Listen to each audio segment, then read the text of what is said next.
here. Everybody make sure you get something to drink, get situated. Alex, did you bring a Wi-Fi? Mine's in the office. Do you need a hotspot? I know. I'm trying to answer a question for somebody during the break. What's the question? Yeah, I saw that. How many Greenway projects have been are probably going to be submitted this year for land? Mr. Chairman, we'll let you go ahead and kick us off if you'd like to say any opening remarks. Yeah. And just so folks know, just a couple logistics, you've got microphones, so you don't have to use this microphone. The microphone. Yes. Well, good morning. And I see Michael. Hey, Michael. Is anybody else on this in virtual? Yep, we got some virtual folks. So I just want to thank you all for being here. And this is a very important day. We've got a lot of great information that's going to shape this this region for the next 10 years or beyond. So I look forward to a great day, and thanks again.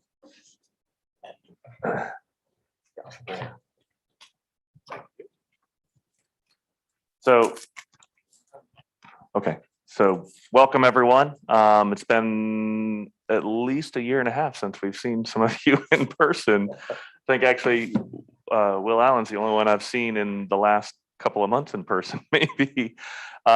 So today you're here for, and welcome everyone online. Today you're here for a very important step in our strategic plan update process. I think a few of you were here back in 2014 when we last updated our strategic plan. So several of you are kind of new to this process, but I'm sure you're not new to strategic plan processes, right? This is important for us because it helps set the stage of where we want to go the next 5 to 10 years, right? We try to do this update maybe every 4 or 5 years, but look a little bit more beyond that because some things take longer than that. You'll hear today about some of the things that we have to do, those requirements that we have, but how we do those things, we do have some flexibility. So if you hear throughout the day, there's something that here's a requirement, we have to do this thing, understand that we do sometimes have flexibility in how we do that. And so be thinking about that as it fits into everything else. We also have this update is kind of timed with another topic we'll talk about today, which is growth. So once every 10 years after the census, the MPOs around the country are required to review their boundaries and ensure that they are the right fit for what they need to be. And we'll talk more about that later today. But input from you all today will help us understand beyond what we might be required to do in terms of growth, where you want to see us grow. There's sort of 2 ways that we grow, where the federal government tells us we have to, and then where you all tell us you want us to, right? So we're going to be talking about that a little bit later today, and that's going to be important as we move through the rest of our strategic plan update. So Warren Miller and Fountain Works, many of you have already spent some good time with him virtually and this morning. He's going to be leading us through the day. He and his team are, and I think it's going to be a great agenda. And I'll turn it over to Warren. Great, thanks. Have everybody introduce We're themselves. just getting ready to. We are just getting ready to do that. So. Masks. Yeah. That's right. That's right. So what we'll do is we're going to just start with the folks that are in the room, and we're going to have the folks around the room introduce themselves. And then I'm going to come over to the folks that are participating online and have you introduce yourself. So just a couple of logistics. So we should be able to pick up everybody with the microphones that we have set up around the room. But if folks online are having any difficulty hearing anything, just let us know and we'll make sure we get it taken care of. So if we could, we'll go ahead and start with Mr. Allen. Do I press it? I think you can just let it sit at your desk. You don't need to pick it up. Okay. Yeah. I'm Will Allen. Go Triangle 42. Great. Thanks. Chris Lucasina, your executive director. Sig Hutchinson, Wake County Commissioner and Chair for CAMPO. Very involved in all the mayor. I'm Emily. I'm part of the Fountain Works team.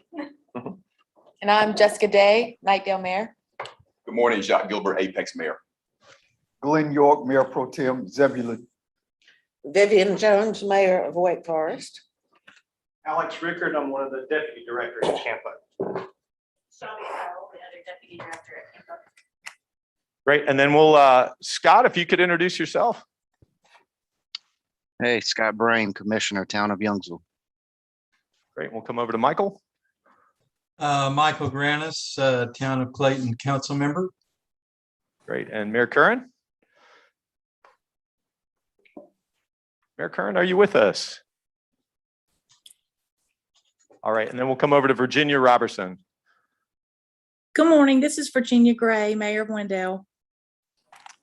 Thank you. And feel free to put your camera, if you're comfortable putting your camera on, that's great. That way we can see you if you're able to. Just a couple of logistics in just a moment. But Mayor Gilbert, anything, just thank you so much for hosting. Anything you want to just say about what's going on in the town of Apex? There's nothing going on right now. Nothing's changed, right? No. Yeah, just briefly, I just want to thank you guys for having this in Apex. I mean, of course, our house is your house. We're all in this together, as you can see, and it's good that we can work together on, I don't call them challenges, but opportunities to grow in the right way with leadership. So just thank you for doing that. The most important thing for everybody in the room is the restrooms to the right for men's and then to the left for women. So just know that. And I'll be popping in and out because my calendar, my agenda is pretty busy today. But I just thank you for being here. We have a lot going on, so this will be a part of making sure that we grow in the right way. So thank you. Great, thank you.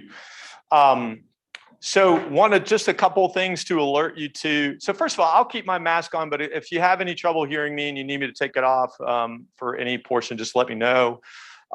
This meeting is being live streamed on YouTube. So just want to let everyone know and welcome the folks that are joining via YouTube. They are able to listen, but not able to, there is no microphone or for them to be able to talk directly in this meeting. As you can see, we're doing this as a hybrid meeting, and we really want to set this up in a way that everyone can participate. So we're going to make sure that the folks that are participating virtually, we're going to be able to accommodate you and make sure that you can fully participate in all the discussions. And so if there's anything that you need or anything that you're not able to hear, let us know. We'll make sure that you have all the information to fully participate. And we do know that a couple of folks may need to leave at certain points, so there may be some folks that are participating in person now, and then going virtual for the other parts of the meeting. What I want to do is just give you a quick overview of the session. We're going to start by giving you a chance to review some of the data that came out of the conversations, the focus groups survey that we've done about where you are today. So the overall flow of what we're going to do is we're going to talk about where are you today? How are you to assess your current situation, both internally as an organization and what's going on in the region that you think you need to pay attention to. Then we're going to give you a chance to just think a little bit about what's that impact that you want to have as an organization. And then that's going to help you think about how you want to invest your resources. What is it that you want to do more of? What do you want to do differently? How do you want your team, how do you want this organization to prioritize your work going forward? We want to make sure that we spend time talking about equity and how you want to incorporate that into your work and really give staff some guidance that they can take and apply in their work. So we're going to have a conversation about equity. We also want to talk about your boundaries and giving staff some guidance about how you might want to grow as this new census comes out and gives you a potential opportunity. So we're going to get some guidance from you on how you're thinking about growing.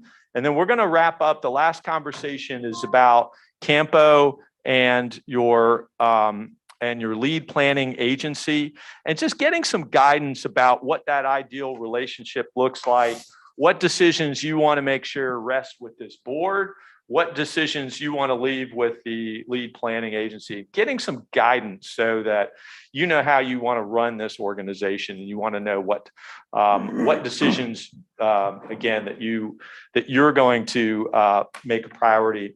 And we're going to wrap up. We don't have a set time to wrap up.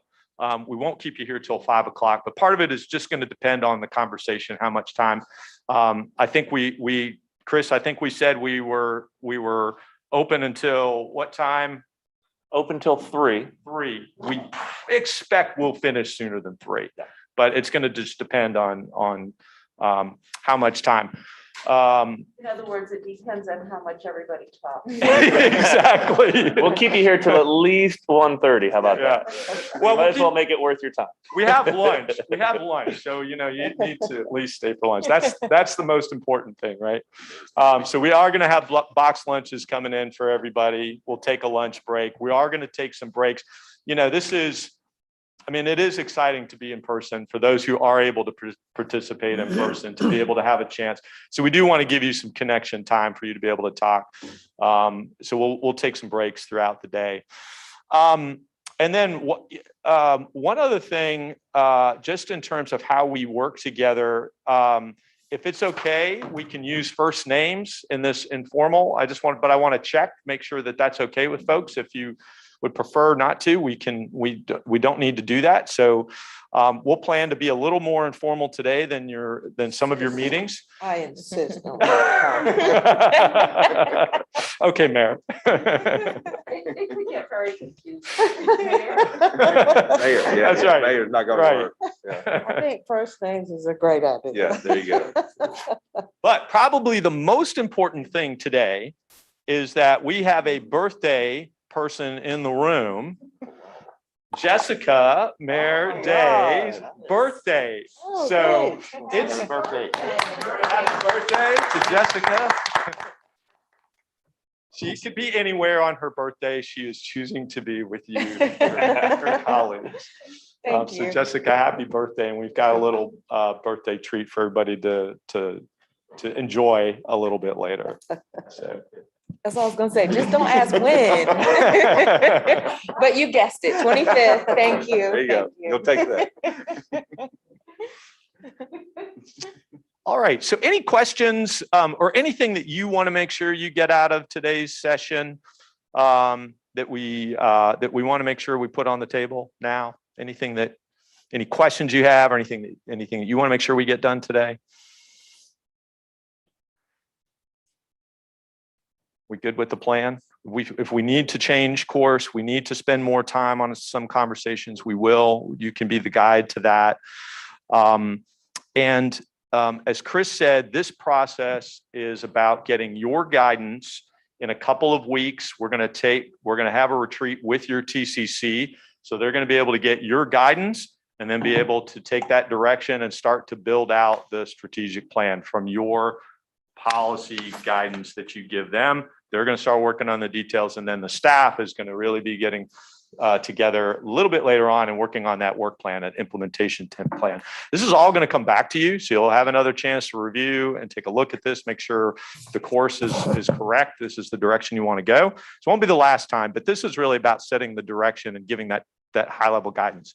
All right, so let's go ahead and get into it. The first thing that we want to do is give you a chance to review the data, some of the data that came out of the survey and focus group conversations. And so I'm going to ask, while I'm going through this information, if Mason or Sam can go ahead, or Emily can go ahead and send the folks that are participating online, make sure that they have this data. And as I'm going through these charts, Mason, if you can zoom over to and show on the screen this accomplishments map. So for the folks that are so not on the camera, on the mural board, so the folks that are online can see it. So to get you oriented, your mission as an MPO, as it currently stands, the capital area MPO serves as the coordinating agency between local governments, NCDOT, FHWA. The MPO is responsible for carrying out the annual work plan approved by its executive board. That's your mission. That's your purpose. You have some core functions that you're mandated to do. And Chris and Alex and Shelby, correct me if I don't get this, if they don't get this right. You're mandated to create fair and impartial setting for decision-making, involve the public in decision-making, maintain a regional MTP, maintain a regional TIP, maintain the travel demand model, maintain the UPWP. And we're using this lingo, but let me know if we need to spell any of these out, Chris, anything. Does everyone understand what those acronyms are? Would you go ahead and just? Yeah, so we'll start on the right and go back to the left. The maintain the UPWP, the Unified Planning Work Program. That is our annual work program and budget that you all adopt each year. The travel demand model, that is the computer forecasting model, or models actually at this point, that we use to help guide our decision making or inform our decision making each year and whenever we're doing analysis. The TIP, the Transportation Improvement Program. Many of you are probably familiar with the STIP, or the State Transportation Improvement Program. So this is our regional version of that, but it is a separate document that you all are responsible for adopting. And ultimately that and the STIP have to match each other, right? Alex, scoot to one side real quick for me. There we go. Yeah, MTP, the Metropolitan Transportation Plan. That is our regional transportation plan that we update every 4 years that we're required to have. And that is the big thing on our plate right now, right? That's what we've been talking to you all about and involving you all for in earnest the last year. But it really goes on a 4-year cycle. And we're coming up to the end of this cycle in the next few months. And I think those are the only acronyms up there right now, right? Yeah. Okay. So in addition to your core functions, you also are undertaking, you're also doing these additional functions. So again, Chris, these are, additional things you're not mandated to do, but you've decided that you want to invest staff and resources into doing these things. Yeah, I would just point out that many of those things, kind of tying into what I was saying earlier, that they're actually things that we do to help us complete our required core functions. But we have, again, some leeway in how we do those core functions. So you'll I don't know, you're going to run through those, Warren? Yeah, well, if you want to go ahead, Chris, I don't know if you can see it. So going from right to left, and I'll deal with the second row up there in a second. But so the area special and hotspot studies. So in our annual work program, we have what we call special studies. That could be a big area study like the Northeast area study that we recently completed, or the Southeast area study that we're about to kick off. It could be just a singular corridor study like the US 401 corridor study or the Triangle Bikeway study. Hotspots are technical studies that we do. They're really feasibility studies, and they help us spend a little more time on sort of areas that don't have a very straightforward answer, right? They're technical in nature, then they feed into other processes that generally involve the public at that point. LAP, the Locally Administered Projects Program. This is our competitive funding program for locally managed projects. And this is part of how we develop and populate our regional TIP. The robust regional state partner coordination. This is an area where we've always been, I guess, active in this. It's coordinating with the other MPOs in the state, the other rural planning organizations in the state, with the state itself, and even other states and other MPOs across the country, with the goal of finding common solutions and furthering your all's goals for our region statewide. That involves things like being involved in the North Carolina Association of MPOs, which I'm currently the president of. It involves having staff on a variety of statewide work groups and committees and things that are helping to develop policies and procedures for NCDOT as well as MPOs across the state. The next one on there, local program project support. So our staff does provide quite a bit of support to your all staffs when it's developing projects, whether it's working through the development of projects that will go into the LAP program, or even with providing additional support for your staffs when it comes to TIP projects, right? So even though NCDOT may be managing a project, we are there to help you all step through that process. And also, you know, generally the projects NCDOT manages are affecting more than one local jurisdiction. So we also bring that regional context and that regional thinking to help balance the needs and desires of the state and each of the local jurisdictions to hopefully find sort of a common set of goals for a project. Training for your board, the executive board and the TCC. This is another area where it was I think it was one of our strategic policy priorities from the last strategic plan update. And we have done, I think, quite a bit since 2014 to further that. Partnering with others, this really kind of ties back in with that third item there, but trying to partner with folks wherever we can, even if it means sometimes kind of dragging them into the partnership and then getting them comfortable with it along the way. Public engagement and education, another function that was a high priority back in your last plan update in 2014. To that end, we've created a position, public engagement planner position, currently staffed, and we have other staff also that are providing Bonnie Parker, who's in that position, with support to not only try to have as robust of a public engagement process as we can, given schedules, budgets, and project scope, but also trying to go beyond that and provide not just an opportunity for someone to tell us what they think about a project, but to help educate them about transportation needs and the process in our area. The next one, travel surveys. So historically, our region, like many others, will do a travel survey where we go out and survey households or survey folks that are getting on and off transit vehicles about once a decade. As you can imagine, that's great the first year or two after you get the data, which is really 2 years after you've done the survey. So, but by the time you get to the next survey, your data is pretty old, right? And travel patterns and behavior changes. So we have, since 2014, really it began, I believe, in 2018, developed one of the few recurring travel survey programs in the entire country. Wow. And so we are going out every other year and surveying households. And then over the course of a few years, we have a statistically significant survey that's valid and representative of our region. And then we use that to help inform our future forecasting tools. And Before you go on, may I ask, how does that coordinate or sync with the travel demand model, or does it? I'm glad that you asked me that question because I was just about to say Oh, thank you. Sorry. So one of the other things that has been helpful for this sort of data collection effort has been the start and beginning to mature Wake Transit program, which has helped provide additional financial resources to the transit agencies. And now we are coordinating the onboard travel surveys with these recurring household travel surveys.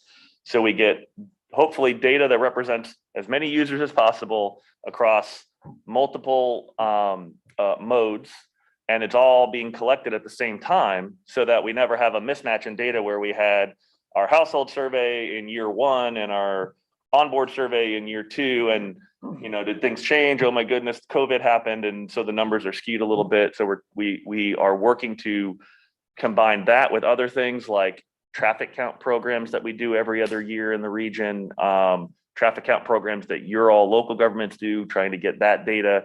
So this, even though it says travel surveys, is really more about data and data collection and expanding what we get and what we measure.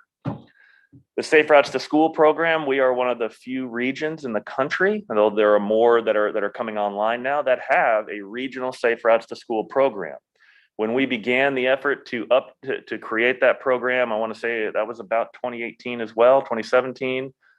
There was maybe one other regional safe routes to school program that we could find. And for any of you who are familiar with that program, it's largely, there's some national resources, but it's largely left to individual schools to implement to get that program going. And so we wanted to take a different approach, and now we're seeing other regions that are looking to what we've done and are doing to kind of have an umbrella program to help local jurisdictions and individual schools with that program. Does that say, Mobility Coordination Committee. This is also another area where you all said you wanted to see things improve or expand in 2014. This is one of our longer term goals, and we have begun implementing it. In fact, having the mobility coordination plan get really developed and implemented. You all just saw a UPWP amendment at your meeting this week, looking at that and actually making sure that we have that now scoped out in terms of the schedule and the cost. Probably a little better than what we did when we started the thinking on that 18 months ago. And so that work is being done this year and into next fiscal year. Then kind of popping up and moving from right to left on that list. So educating elected officials, not just you all, but also your counterparts that don't sit on the executive board. Trying to do more to get them plugged into things like our MPO 101 workshop. Policy leadership, trying to help you all lead the way in the state when it comes to transportation policy, and engaging the state and federal level policy leadership as well. This is an area where I think we're probably doing more than what we were in the past, up to and including a more robust joint set of policy principles that we share with the Durham Chapel Hill Carrboro MPO, and beginning to really flesh those out for you all so that us as staff, we're barred from lobbying activities by law, but you all are not, right? We can help with educational material and even being there as a technical resource, but this is really making sure you all are armed with what you need to go do those advocacy and really lobbying efforts with the state and the federal legislative delegates. So Chris, thank you for walking through that. It's just important as we get started with today to really understand what's your core purpose, what are your core functions, what are some of the other things that you do, so that you can then decide, well, how are we doing, and then what are the things that we need to be doing going forward. I'm going to ask, we'll actually hold off going through the pink sticky notes, but Chris, I might see in just a moment if you can stand by this board, and if folks have questions about these. Any questions from folks that are online about what Chris just covered? We'll have a chance to talk about this more in just a little while. All right. So the other pieces of data that we have around the room, behind you over there, we asked during our focus groups and survey, what are the things that we need to pay attention to? What are those issues? How's the state of mobility? What are the issues out in the region outside these windows that we need to be paying attention to? And so we have these captured up here by executive board response and by the TCC. I'm not going to go over these right now, but we'll have someone standing by here to be able to answer questions. But this is a very high level overview of what are those things that you all thought were important to pay attention to. And so we're going to ask you, what are we missing from this? What are your takeaways from this? You know, what would you modify?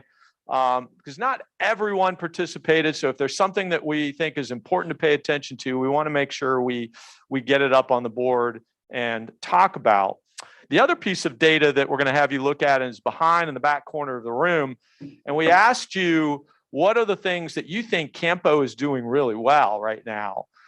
You had a lot of positive things. In fact, probably one of the most overwhelmingly positive assessments of the organization that I have seen. And we wanted to capture some of those key internal strengths on that board there. what are those things that you think you're doing well, and what are some additional potential opportunities that you can potentially leverage from that. So we have that board that's captured in those sticky notes up there. And so what we want to do is give you a chance to work in. So Will's beating me to the punch. So what we're going to do, Will, is we're going to actually have you pair up with Sig and Marianne and Jessica, if you could pair up. And then I'm going to have the three of you pair up. And what I'd like to do is have each of you go to a board and just spend some time looking at it. You've got some pieces of paper that you can use to take some notes. And I'm going to give you a clipboard here so you can take some notes. But what we want you to do is, what would you add to this board? And then what are some of the insights or takeaways that you think are important as you think about the future of CAMPO? So if one person in your team can just take some notes, we're going to have the folks online do the same thing. So we're going to put you, Sam Cathcart is going to put you in a breakout, and we're going to have you, and Sam, if you could be there to help guide them and make sure they have the information. And what we want to do is just give you about 20 minutes or so to just walk around the room, look at this data, talk to each other about it. What would you add? What would you change? What do you think is really important to take away from this? So that's what we're going to do now. Again, we'll just have you pair up. We'll have you in a trio, and the folks online will have you work in a group. Then we'll come back together and we'll have a conversation about this. Does that make sense to everyone? All right. So I'll give you the clipboard here, and I'm going to give you a clipboard to take some notes. And so Sam, go ahead and put the folks in the breakout room. And Chris, if you could go ahead and plant yourself right here. Yep, I'll be right there. Clipboard. And so if you can start over, you all can start over here on this backboard. I haven't seen that. Chris, I'm going to have you Right over there. Yeah. Up here. I'm trying to get a map for the back. Oh, super. Okay. Emily,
Because no one was on the road. Yeah. We just don't have that. Speeding by. And Zigzagging over. to me, it makes more But sense also, for travel we to have got one. to oversee it. With us, frankly, it's one of the major fun parts. Yeah, behavior and mindset. Yeah, somebody else was saying. We do this, they do it for water, they do it for other, they do it for water, for wastewater. They help coordinate between our MPO and DCC. Safety impact.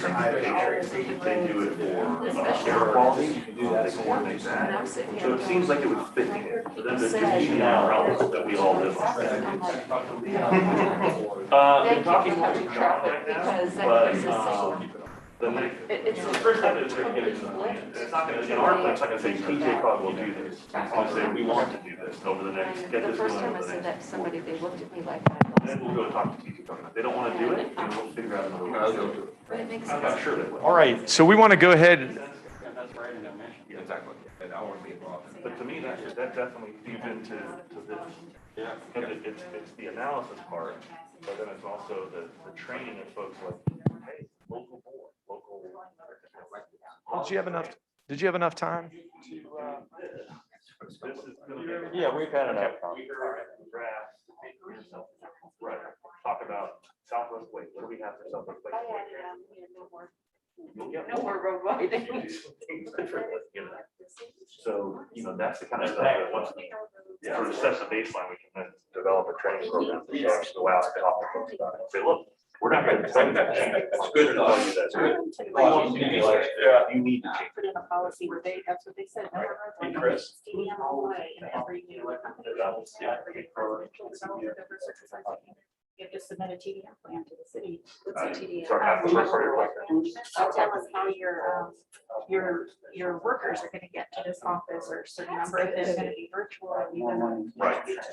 So, that's, you came in right at. We can help you with the talking point. We can help you with data and information, but we cannot lobby. That's, MPO staff are not allowed to lobby. But you guys can go lobby, and we can give you information. Educate you all. You can get. I can tell you how much money can go to transit, for bike ped, for aviation. I can give you those numbers. I can help support you on that. We I can can even help you look. frame up yard support. Let's go. Correct. But we also. All right, we're going to go ahead and get started here. We've got folks that are online who've had a chance to take a look at the data. And we're going to go ahead and get started in just a second. Well, they look good.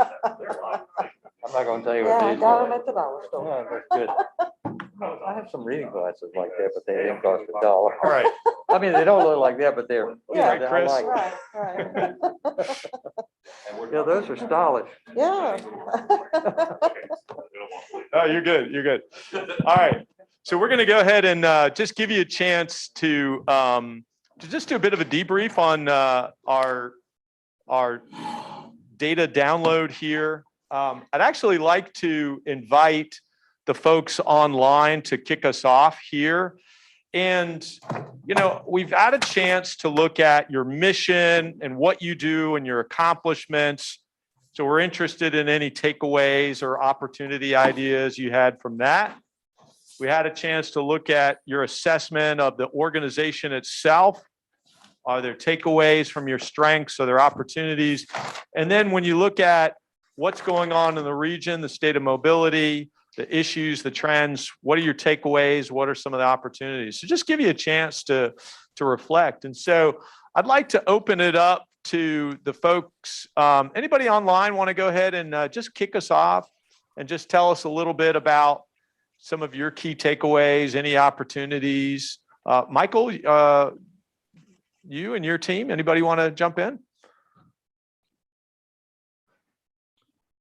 If you could put the chart back up Yeah. for just a minute, that would be good. Why don't we go ahead and we'll put, which one would you like to focus in on?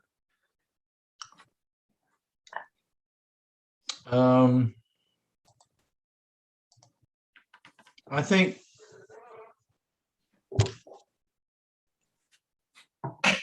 let's do CAMPO today, internal strengths for All right. starters. We'll zoom in a little bit on that. And then Emily, you can go ahead and take notes, and Sam, you can zoom in. Go ahead. What were your takeaways? What were some opportunities for the conversation? Well, one of the things that really struck me was that in my experience, the TCC interaction with staff, I think is really, really good. And I say that because they're the ones that, in my opinion, do the hard work to bring stuff to the executive committee. And I think the quality of the things that they bring out is really important to note. And along with that, their ability to reach out to us, primarily our representatives, obviously, but it's not as much the interaction as it is what they bring to the executive team for us to contemplate. And I think that's really important. The one other thing that I noticed under the executive board with internal strength is we have not said anything about greenways. And to me, that's very integral along with the bike ped program. So those are two of the things that I noticed, if you will. So Michael, when you say greenways, is that something, is that an opportunity for some additional focus of CAMPO going forward? Well, I think, and I might be missing the boat here, but in my experience, it's something that we do as an executive committee seriously include in our discussions. And I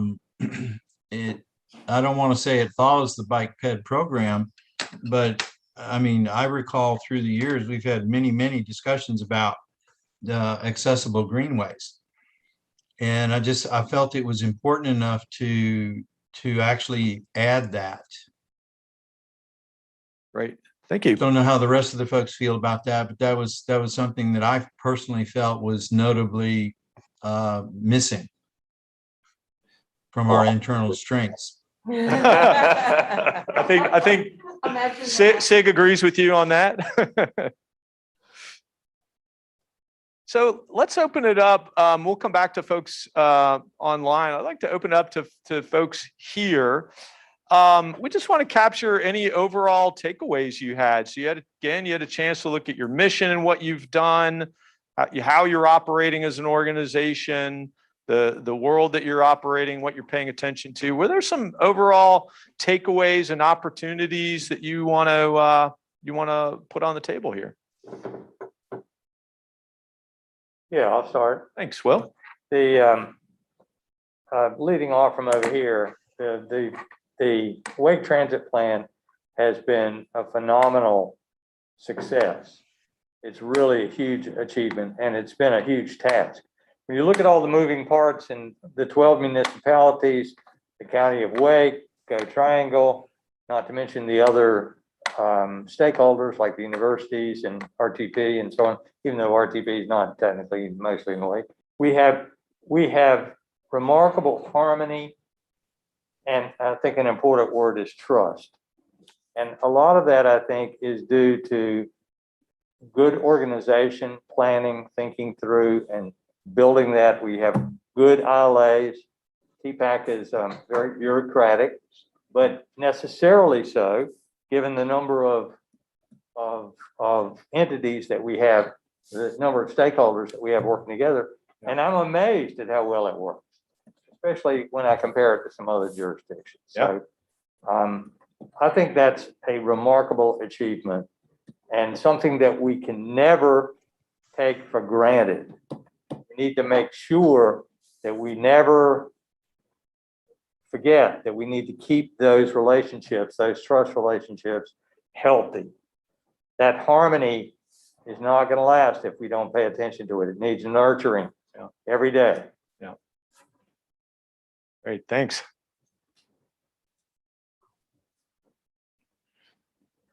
So go ahead. I can jump in just in picking up on Will's point.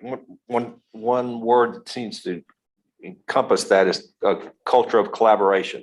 I think we work very well together. And that is well said. That's something that needs to be honored and fostered and protected. So trust, inclusion, that type of thing. The other thing quickly, I would say, is the Wake Transit Plan. Not only is it fantastic, but it needs more resources. We need to build that out and to continue to move that forward. Mhm. And then the third thing I would say is we've talked about it, but this discussion around transportation and land use, and how land use and transportation works together to create healthy communities. Yeah. And that's one of the things I'd like to embed in our conversation today is the significance, the importance of how the work that we're doing is creating healthy communities. And so what, is there an opportunity that you see for CAMPO around transportation? I mean, what is the opportunity? What might be different in the future? Well, we talked about that. And one of the things that we talked about is with starting to, typically a CAMPO type discussion is all about transportation. But we need to expand that to conversation about transportation and land use. And I think TJ-COG could be a component of that. Or as we start thinking about a regional transit plan, which we also need, which that's also something that needs to be up there. Yep. The regional transit plan needs to incorporate land use as part of the discussion around, or you could even say land use and affordable housing as a discussion around the regional transit plan. Yeah. So embedding land use into our discussions about how that integrates with transportation, because transportation is just a function of land use. Yeah. You build it out and you have to move around in it. Right. Right. Yeah, go ahead. I'd ask that, Oh, and if you could just so folks online know, welcome. Thank you. Sorry I was late. TJ Colley, Mayor of Marcel. Great, thanks, TJ. A couple of years ago, Wake County staff was really in the planning realm, and that's when they started to talk about preserving 30% open space throughout the county. So I think that they also have a role, your staff, more locally. TJ-COG is a little bit bigger, but I think your staff can really drive change and really indicate and guide us about what we'd like to see in all the municipalities, because they know even a little bit better maybe than TJ-COG. So that's just a thought. Let's make sure your planning staff is really engaged there, because Right. they're already advocating for good things. So let's make sure that they're also moving transportation needle forward with their land use thoughts. That's a great point. Right, Jessica. And I want to chime in with that as well, because we also talked about the land use and how important it was. And I think we talked about training and continuing to increase that training. I think our staff is very knowledgeable of the subject. I think this group, we talk about a lot of things, but making sure we're expanding that training to all of our elected officials in all of our municipalities, because they're the ones that are working on these land use plans, and they're working on the plans for the future. And if they understand the importance of tying this together and the plans that are already being in the works in this group, then we could really use that in decisions that are happening in the different municipalities. So I think just kind of, I know it's already in the works, but continuing to increase and continuing to have those educational opportunities to share that is important. Vivian, you were talking about that as well. Speaking of the training, we talked about the training also and trying to get more of our elected officials involved in the training. And we talked about having it more frequently and shorter training sessions. But then Alex we were talking about it, maybe having a concentrate the training within areas of CAMPO, because I don't care what's happening in Fuquay Arena, but I care what's happening in Zebulon and Roseville. And so having an area training for the people in Nightdale and Wake Forest and Zebulon, and Roseville, we come together and we have a training about what's happening in our area.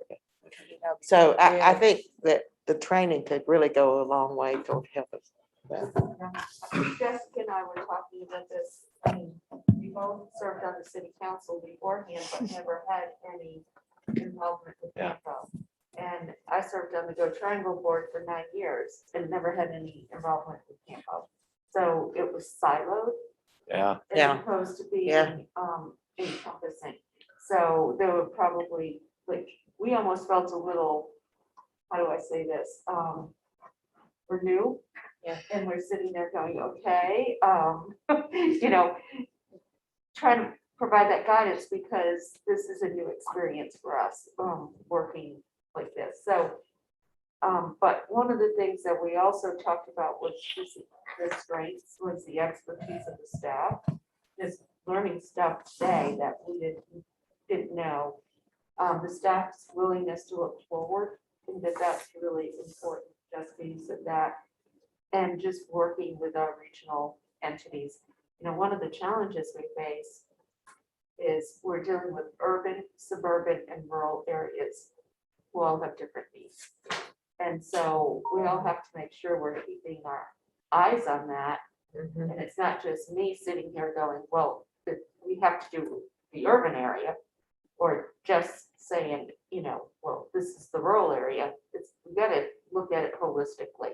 And I think that additionally, we've done a pretty good job of that.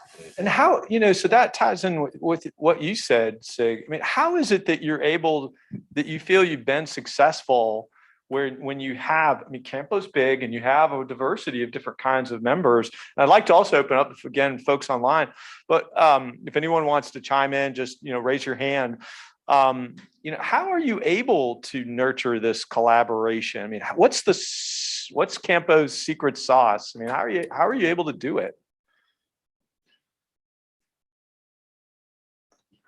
I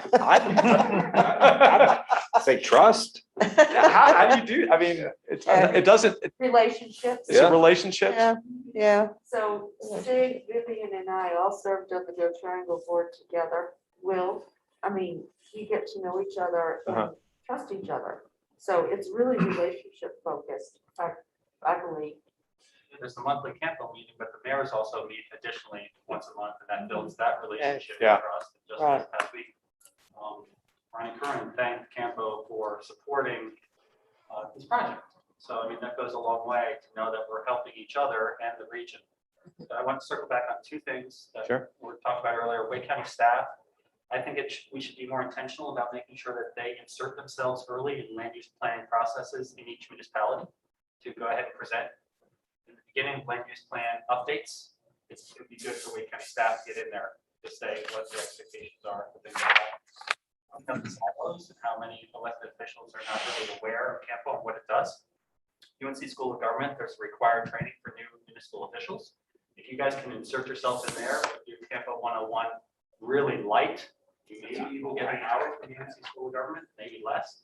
That would be a great way to make sure that my two new elected officials came on 2 years ago. They might not know what CAMPO stands for. It should work. So I just want to share those two thoughts. That's a great idea. Yeah, I'm sorry. Go ahead. Yeah, please, Michael. Oh, wait, sorry. Will, apologize. I'm dealing with what he said, what TJ said all the time. People, there's not, I wouldn't even say, I'm sorry to say, there's not a broad understanding of what CAMPO is. There's hardly any understanding, I think. And I don't know how far that extends to beyond elected officials, but the public doesn't seem to understand what CAMPO's role is or what any MPO does. It's not just CAMPO. And so in regard to that collaboration that we talked about and the trust and so on, we have to, I think a role for you is continued outreach and education to people to build that, because if we're going to have common goals among all the various stakeholders, including landowners we don't normally consider, don't often think of, we may not have a zoning function exactly, but the school board owns a lot of property, and North Carolina State University owns a lot of property. And so does the state of North Carolina. And how does that fit into what we're doing? And how can CAMPO help educate them and bring them into the fold? A lot of this is respect and trust. If you have that, we want to build on it. Two thoughts. I'm sorry, go ahead. I'm just thinking about that same thing before as the Board of Education and their land use plans.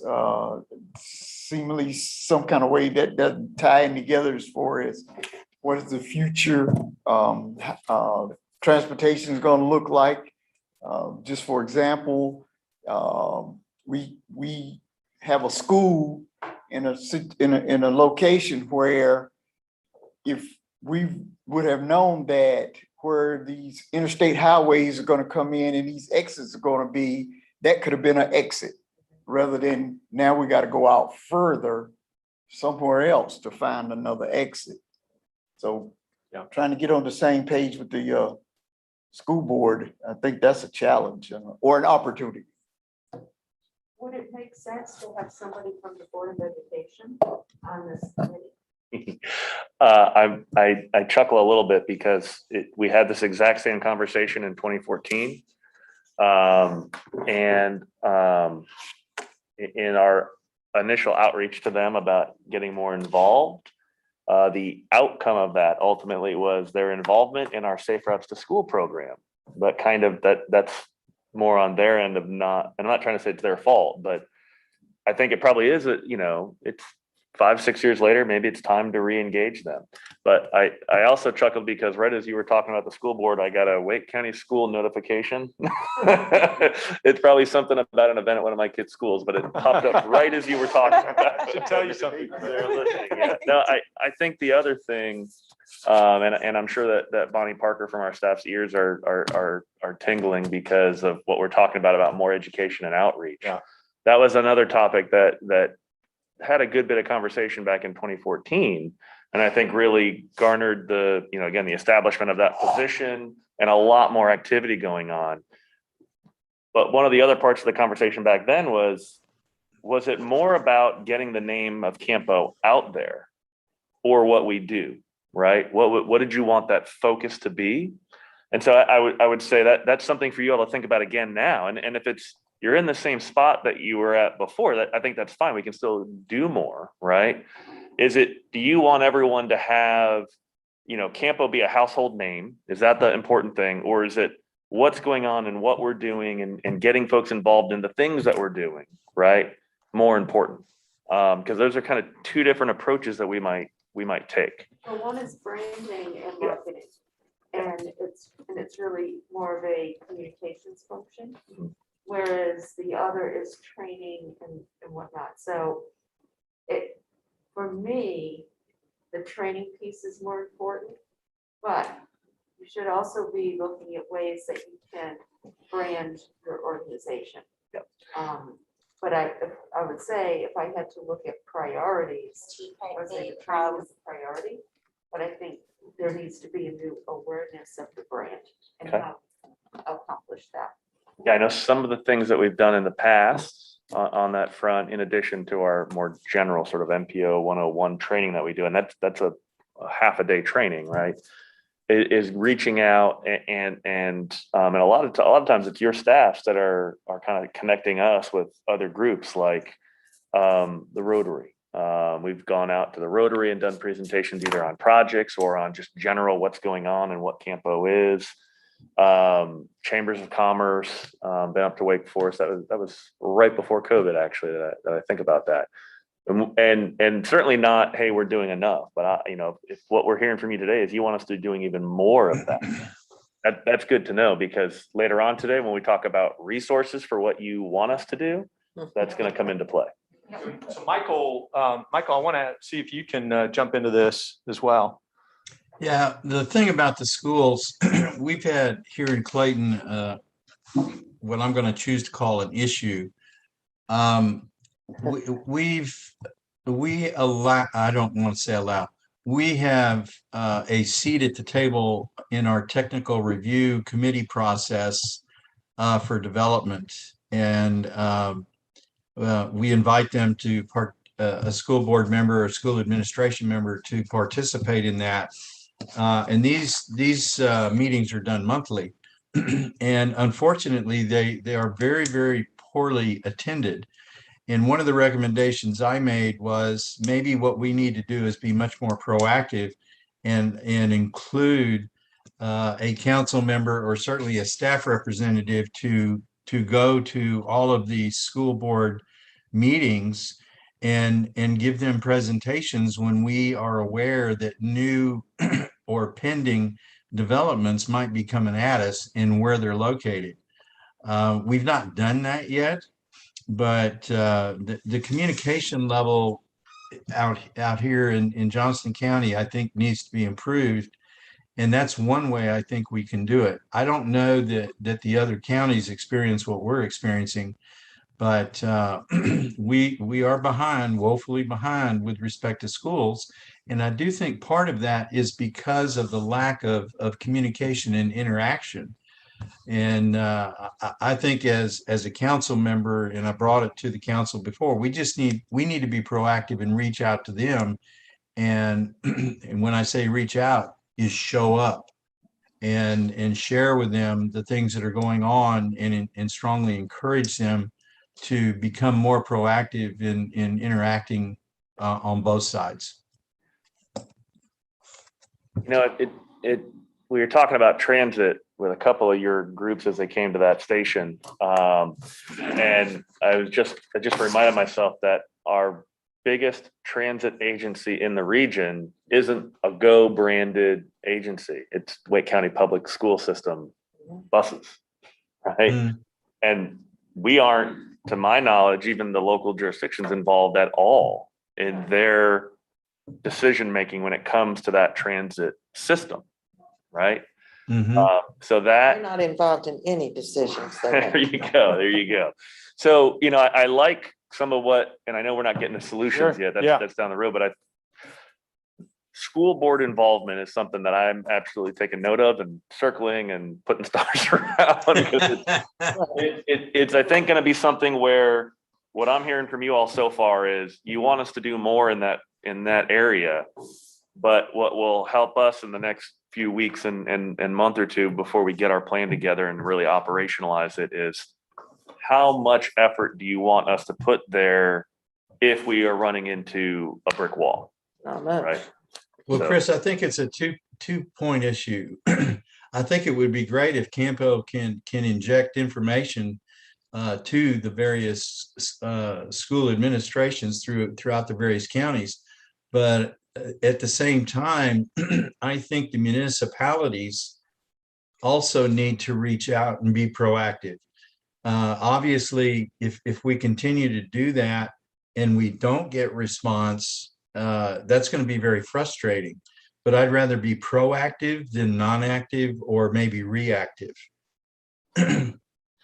Yeah, one of the examples of missed opportunity, I think, that we talked about with one group over here was, I think right before COVID, Wake County schools had made some decisions about a new bus garage, basically what they call an operations center. Mhm. Gonna have a capacity of like 200 school buses in Cary, right over by the Crossroads Shopping Center on the old Crossroads, the old Crossroads Ford site, which is exactly the vacant parcel of property that NCDOT is looking for redoing some ramps in that area.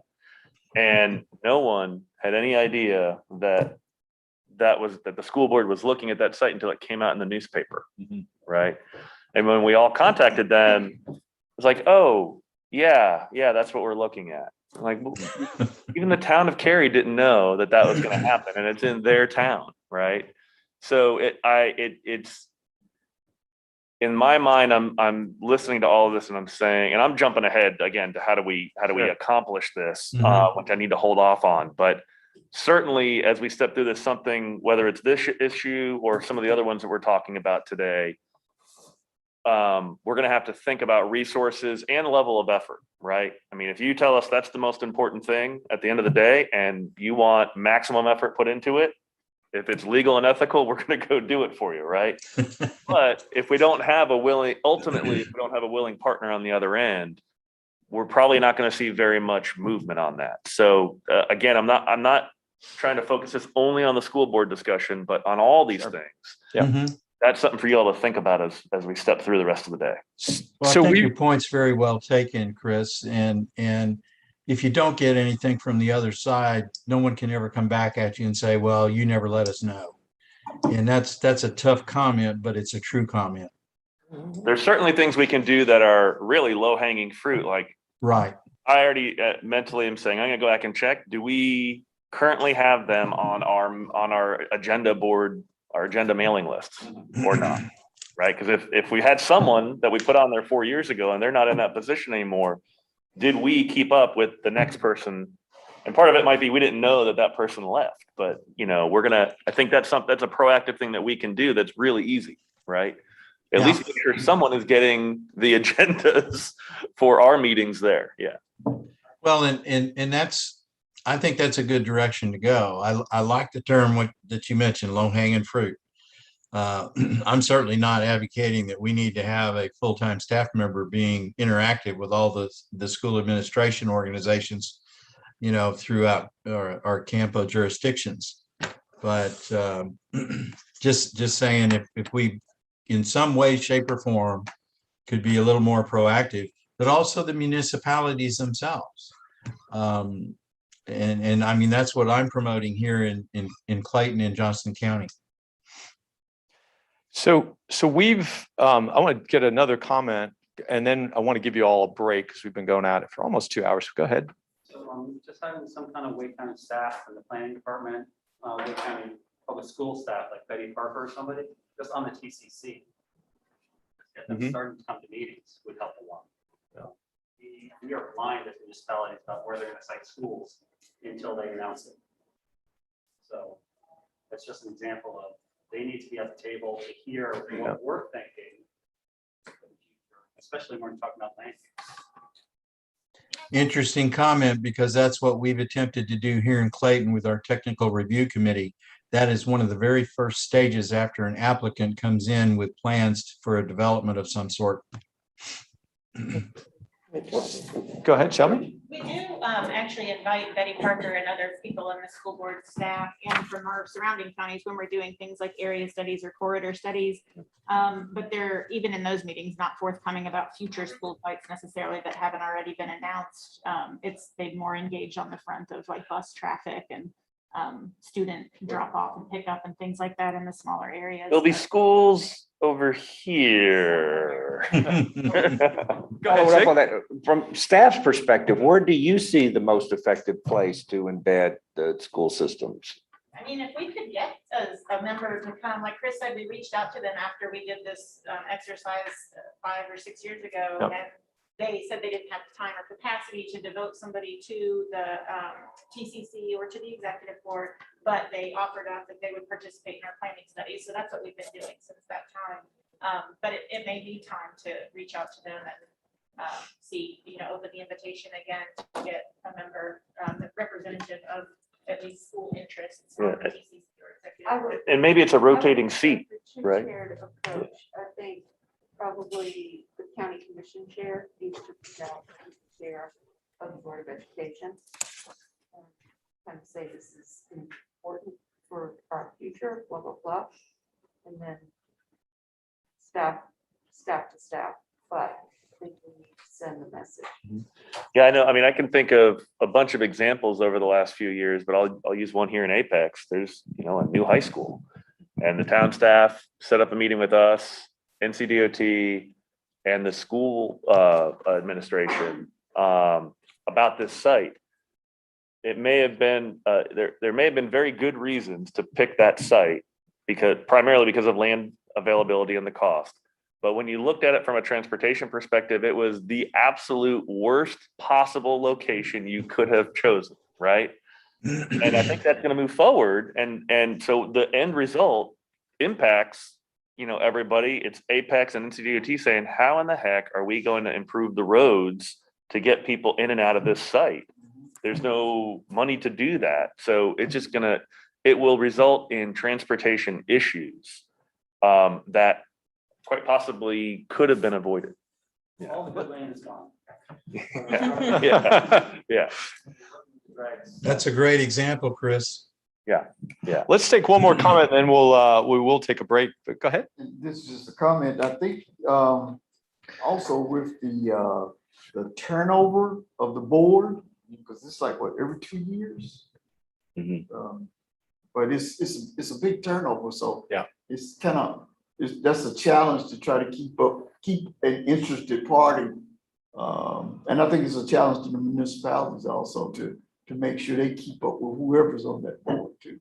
Challenge with transportation in general. It's a complicated topic. It takes years to figure all this stuff out. And if the elected officials constantly turning over, it makes it very difficult to keep an engaged and informed board. Yeah, but Avoid that. So, go ahead, Vivian, go that's what ahead. I wanted to say too, is that Michael makes a good point, that each municipality, each jurisdiction needs to be involved with all the people that need to be involved in what Mary Ann said earlier about, she served on the city council and didn't know anything about CAMPO. And that's one of the things I said over here when we were talking about training. I blame myself as much as I blame CAMPO for my elected officials not knowing anything. Right now, I have a board that nobody has been on this board more than 4 years, except me. And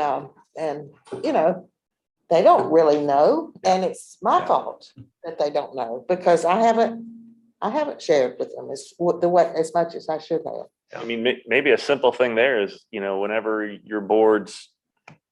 you seat a new board, we, at your first or second workshop, right, we come in and do a very, very mini version of MPO 101, right? I mean, we've done that for some of you, for Yeah. some of the boards, I think.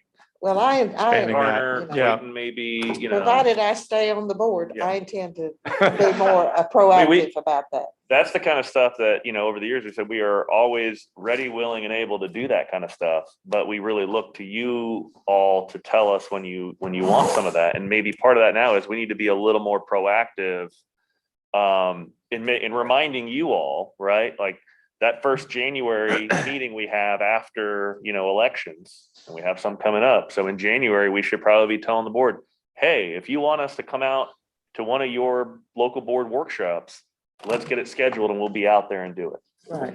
Great idea. So, Like it. Oh, Michael?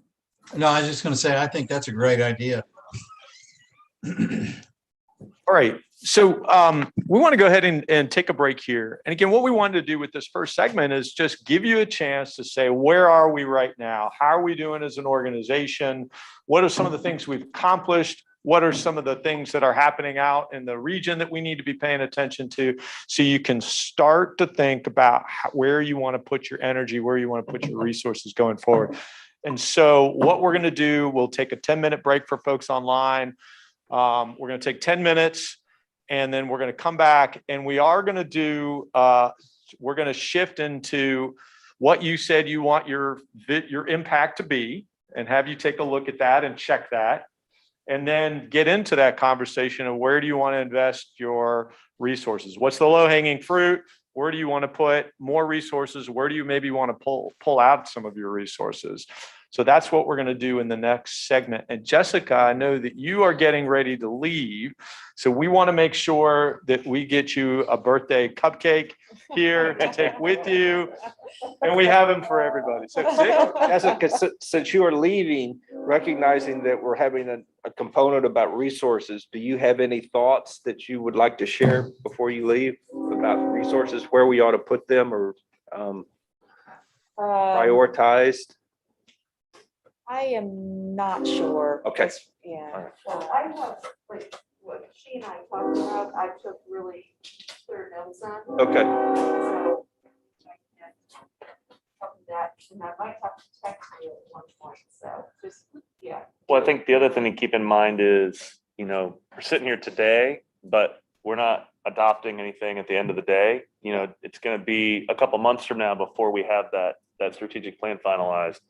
So if you have other things that you think about, or when you read sort of the outcome of today and you're like, hey, wait a minute, I've got a thought about that, let us know, send it in to us and we can incorporate it. I will say, one of the things that kind of resonated with the combination meeting that we had, and I think I'd like to just stress, is that high level view of how do we move people and not focused on how do we move vehicles. And there's so many different ways.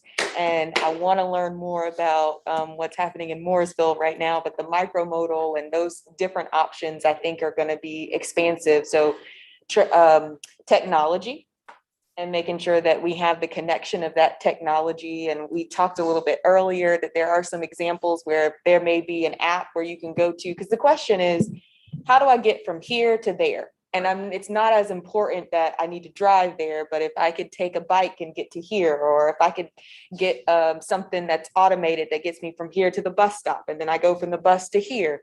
So as we are looking at resources to where do we need to put them, I think it's that high level of how do we move people from one location to the other, and how do we have that communication of what we're doing as well. So. Great. Thank you. And please, we're all with you as you go for what you're going through today. Thank So, you. Thank you. It is at 1 o'clock. So I would say if you wanted to do just a moment of silence at 1 o'clock, that's when it starts. So. Good. So with that, we're going to take 10 minutes and then we'll reconvene. So folks online, we're going to take 10 minutes and then we'll be back together. Great. Thanks, everybody. This is good.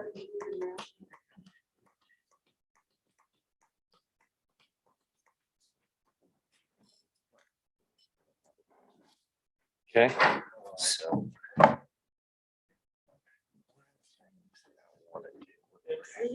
Conversation right now, real time. That Wake County? Oh, yep. About the reservoir. Okay. Northeast, right? It's between Roseville. Yes. And Seven. Yep, yep. Okay, right. It's in the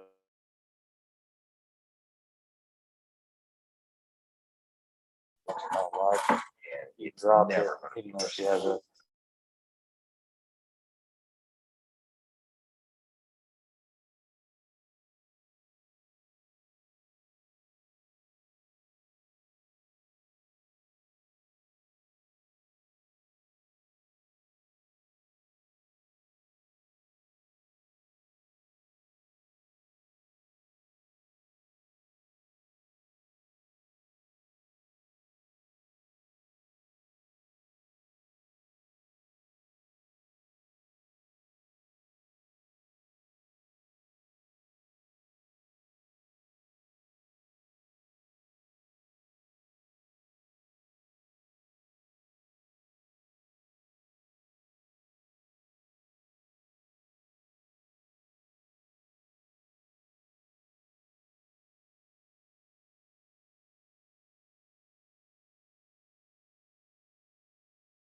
We're just over a mile Just to over a mile. Anna, but you can still walk. Yes.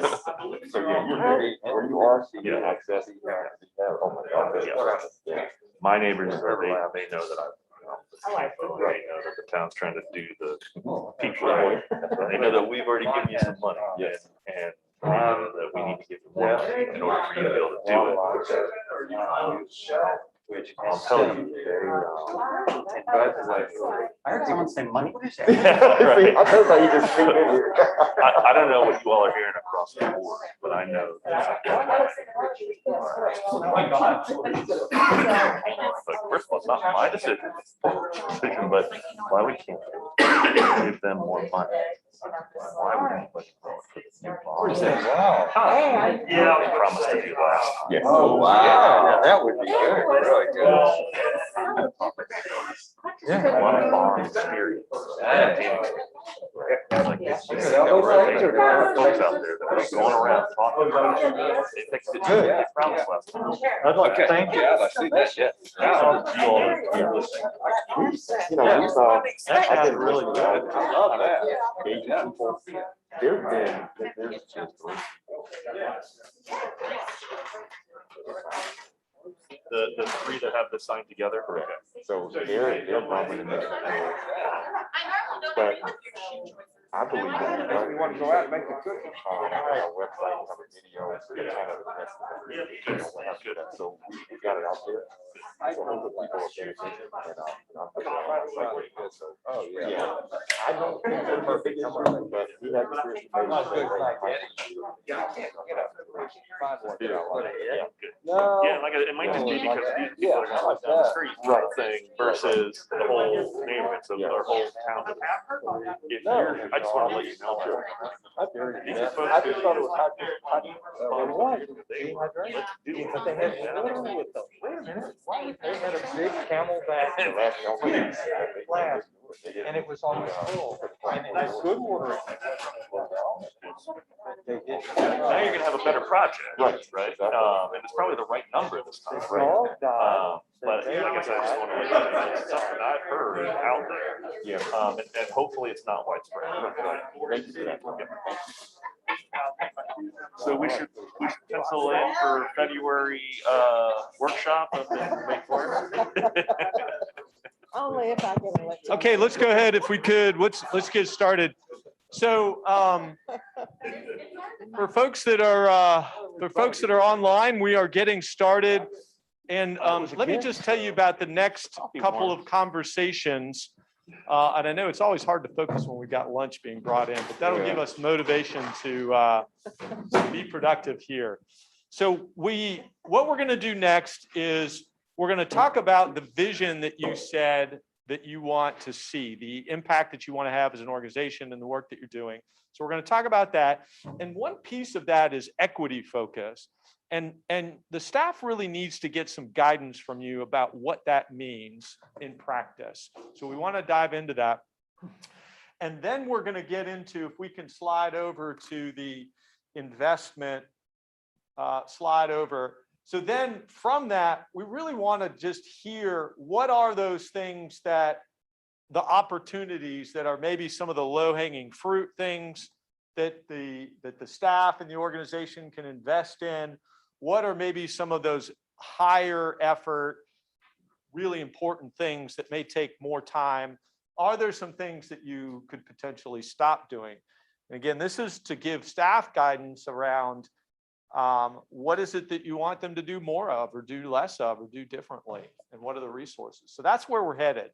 So I'd like to just go back, and if we could put it on the screen, the vision, so the folks online can see that.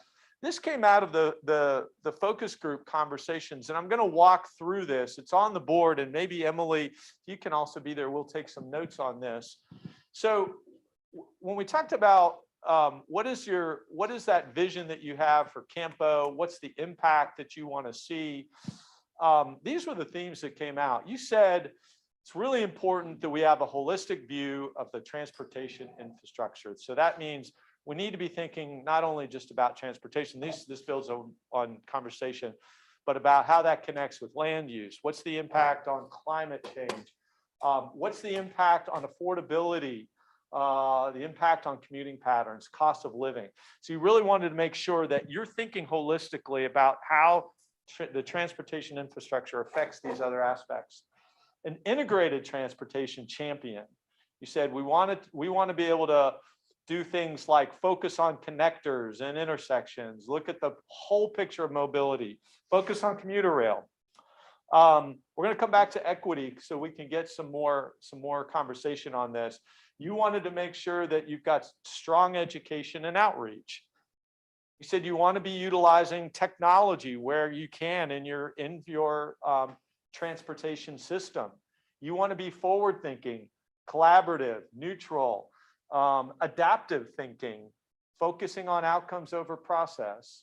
And you want to have a regional focus. That means things like an integrated regional transit plan, working well with other MPOs, addressing extended regional concerns. So those were the things that came out both in the conversations with you as well as the TCC. Your vision statement is up here on the board, and we could certainly take a look at that. But I wanted to open this up and just check this. What's missing? What would you add to this? Marianne, you want to go ahead and get us started? I have a question. I don't understand what it means. Sure. Focus on intersections. Like, is that? Yeah, focusing on connectors and intersections, those things that help make sure that all the pieces work together. So the intersection. Yeah, literally. Yeah. Intersections. Right. Okay. Yeah, although I think it could actually be both in this case, because Yeah. Okay. You have something to add to that? Absolutely. Yeah, Chris, would you add? So I think we want to open this up and, how would you flesh this picture out? And if Mason, if we could also see the folks online, if you want to raise your hand or just type in the chat, if you want to add, maybe if I could start with Scott or Mayor Curran or Michael, Virginia, anything that you would add to or build on or change, help get us started. Maybe Scott, we haven't heard from you yet. Anything you'd.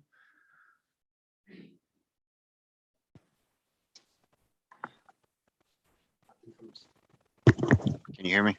Yeah, we sure Yeah, can. sorry. I have my microphone up. Nothing comes to mind. To start with, I think we're doing a lot of good things. I don't have anything right now. Maybe I'll think of something in a minute. Yeah, no worries. I didn't need to put you on the spot, but just want to make sure that folks online, if you have thoughts, that go ahead and just raise your hand or type in the chat. Mayor Curran, anything that when you look at this picture, the impact that you want to have, what you look like, your aspirations, anything you put on here? Yeah, nothing really comes to mind either, except some of the things that we see around transportation as we grow here somehow ties some way to safety. Citizens concerned about future safety as we get more congested. As of just yesterday, we had a vehicle accident in front of the high school, which is a pretty high congested place when school is starting and finishing. So I don't know. I know you guys talked about school a little bit. I heard some of that conversation, but I don't know. I don't know if I see safety and all tied into some of the decisions that we make sometimes. Okay. Good. Let me open up to folks here. What would you add? Is there anything on here that how does this picture look to you? What's missing? What could be clarified a little bit more? Well, I think under technology, presume that you're talking about technology of mobility in general. And we are always, I think that you do, we always monitor new trends in transit mobility, which can include anything from improving cars like connected vehicles, or it could be a brand new technology for transit. But whatever it is, how do we, I don't know, but I think that you need to, I have faith that you are doing it, but we need to continue to look out and see what new modalities or improvements to existing modalities exist out there so that we don't invest too much time planning or especially money into what may become an outmoded or slightly outmoded mode. I know that's a big order, but how do we monitor things? Sometimes the thread of a new technology just never matures. But are you keeping up with those things, and how do you do that? Do you follow what I'm saying? I think so. I think the big answer is we are, and we want to keep doing that. This is one area where I tend to get pretty excited and sort of have a view in my head of what things could be like, and try to keep that realistic in terms of things we can do now. Although I was having a conversation with Alex yesterday afternoon or late morning that reminded me to make sure I keep my feet grounded when I'm thinking about that kind of stuff, because there's the folks who have to actually implement that, and they have valid issues now and concerns about the future that may exacerbate those issues, right? So take something like this managed freeways thing that we came to you all a few years ago, and now we've gotten it funded, although it's one of the projects that's been delayed, but it has the potential to be, very much transformative in our region, right? Particularly when you think about other things like safety. And, the data shows that our biggest crash issues are non-recurring crashes. So it always sounds kind of silly when I say, but we are in our region, our biggest issue is recurring, non-recurring crashes. So they happen in different places, but every day we know there are going to be crashes, right? They don't tend to happen in the exact same spot every day. Does that make sense? And so, when we saw what this in other parts of the world are called managed motorways could do, and then we think about tying that into the local street system, traffic signal systems, and then you think about newer technology with your phone, and whether you're driving or not, being able to be connected for that sort of thing, and then smarter traffic systems like what we're helping carry with funding, where you're going to have infrastructure to vehicle or really now person communication happening. So if you're walking down the street and you've got your phone and it knows you're approaching an intersection, it theoretically at some point in the future will be able to tell you, hey, there's a car coming, because a sensor tripped, and it can send a signal to everybody nearby, a car is coming to the intersection, don't cross the street. Or it'll tell the car, someone's in the crosswalk, slow down, stuff like that. We're not there anywhere near that yet. But then when you think about other modes, being, our bus rapid transit system that we're planning and designing right now, it's not all going to be in its own dedicated lane, right? Some of it's going to be in mixed traffic, but even where it is in its own dedicated lane, it still has to go through the same intersections that everybody else has to go through on those corridors. So making sure that we have the technology in place that can make all that work. And if we want the transit vehicles to have priority, that they get priority, right? And that everyone else knows, if you've bought a newer car, you've got all kinds of sensors that'll tell you, watch out, somebody's coming from the side behind you. Imagine if you're in your car and it says, watch out, BRT vehicle coming through before you try to make your left turn, stuff like that. Alex. I think we have to plan and think about technology different than we do a lot of our other transportation elements. We've been planning US 1 for how many years? Right? It's out of date. It's so out of date. It doesn't make any Your sense. technology changes even faster, right? And so we need to lay out all the technology improvements that need to be made for the region, but we have to be very flexible and nimble in what those are going to be. I was in an ITS meeting the other day. We're talking about mapping out fiber. By the time we get all the fiber mapped out, fiber may be irrelevant, and we may be 5G everywhere. So that the specific technology is going to change. And our historical transit and roadway planning, that approach won't work for technology.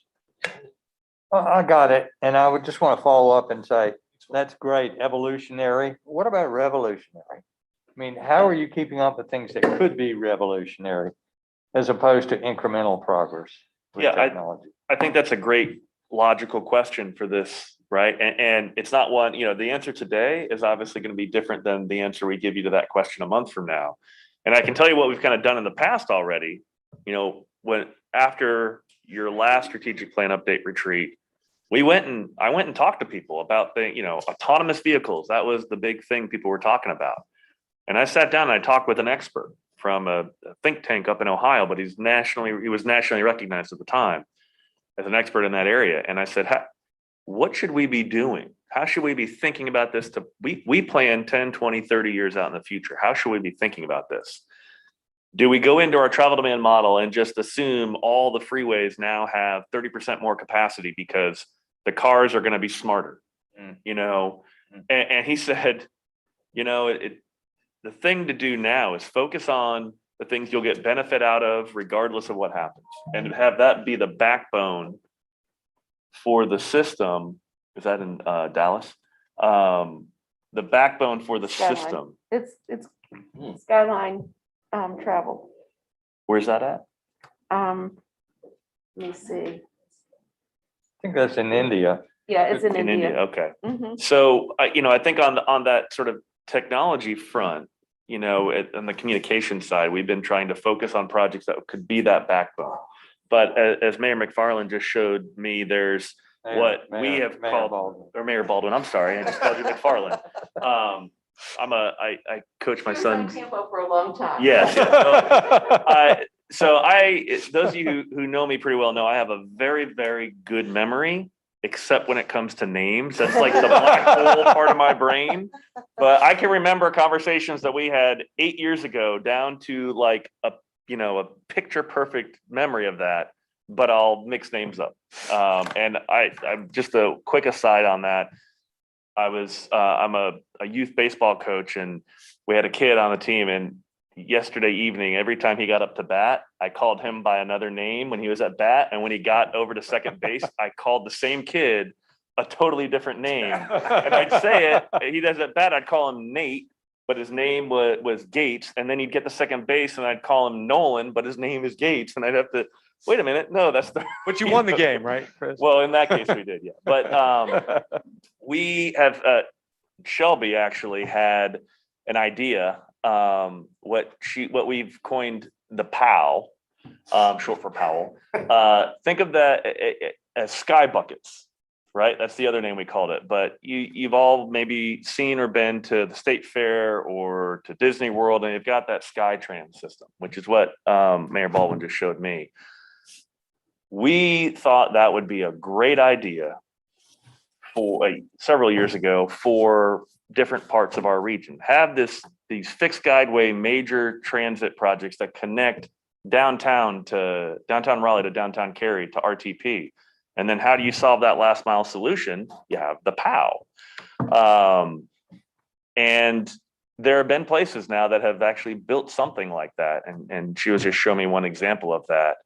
But those are transit vehicle technologies that it seems like the trend is we shouldn't necessarily focus on a particular vehicle technology. We should, when we get into a funded project and we're starting to move that along, that's the time to do that. But still, it's more about where are people coming from and where do they want to go, and are there good ways to get them there? And then it'll keep that sort of development cone will narrow down, and at some point you have to declare a technology to then be used. So I love this conversation, and I love to think about where things are going. What I would offer to say technology and innovation. Okay, so There maybe are- just add and innovation. Yeah, Innovation, yeah. yeah, say more about that. Great job. Well, it's like Vivian and I talk about, of course, everybody talks about, but transit as a service, where that's an innovative idea that uses technology. Yeah. So the idea that you could call up an autonomous vehicle that would then take you to the transit stop, and then that would then have an Uber driver that would pick you up on the other end, and all of that's just seamlessly done through the app. So the innovation is the idea, and the technology is what empowers the innovation. Yeah. Well, I also need to think, I think as we're talking about transit and so forth, and there's so many different types of transit. And in our region, because we are scattered out and, if you're just dealing with Raleigh, bus rapid transit and bus systems are great. But when you look at the whole region, we need to be looking at it maybe differently and looking at micro transit, which we're looking at too. I don't want our micro transit to be a fixed route or a fixed place.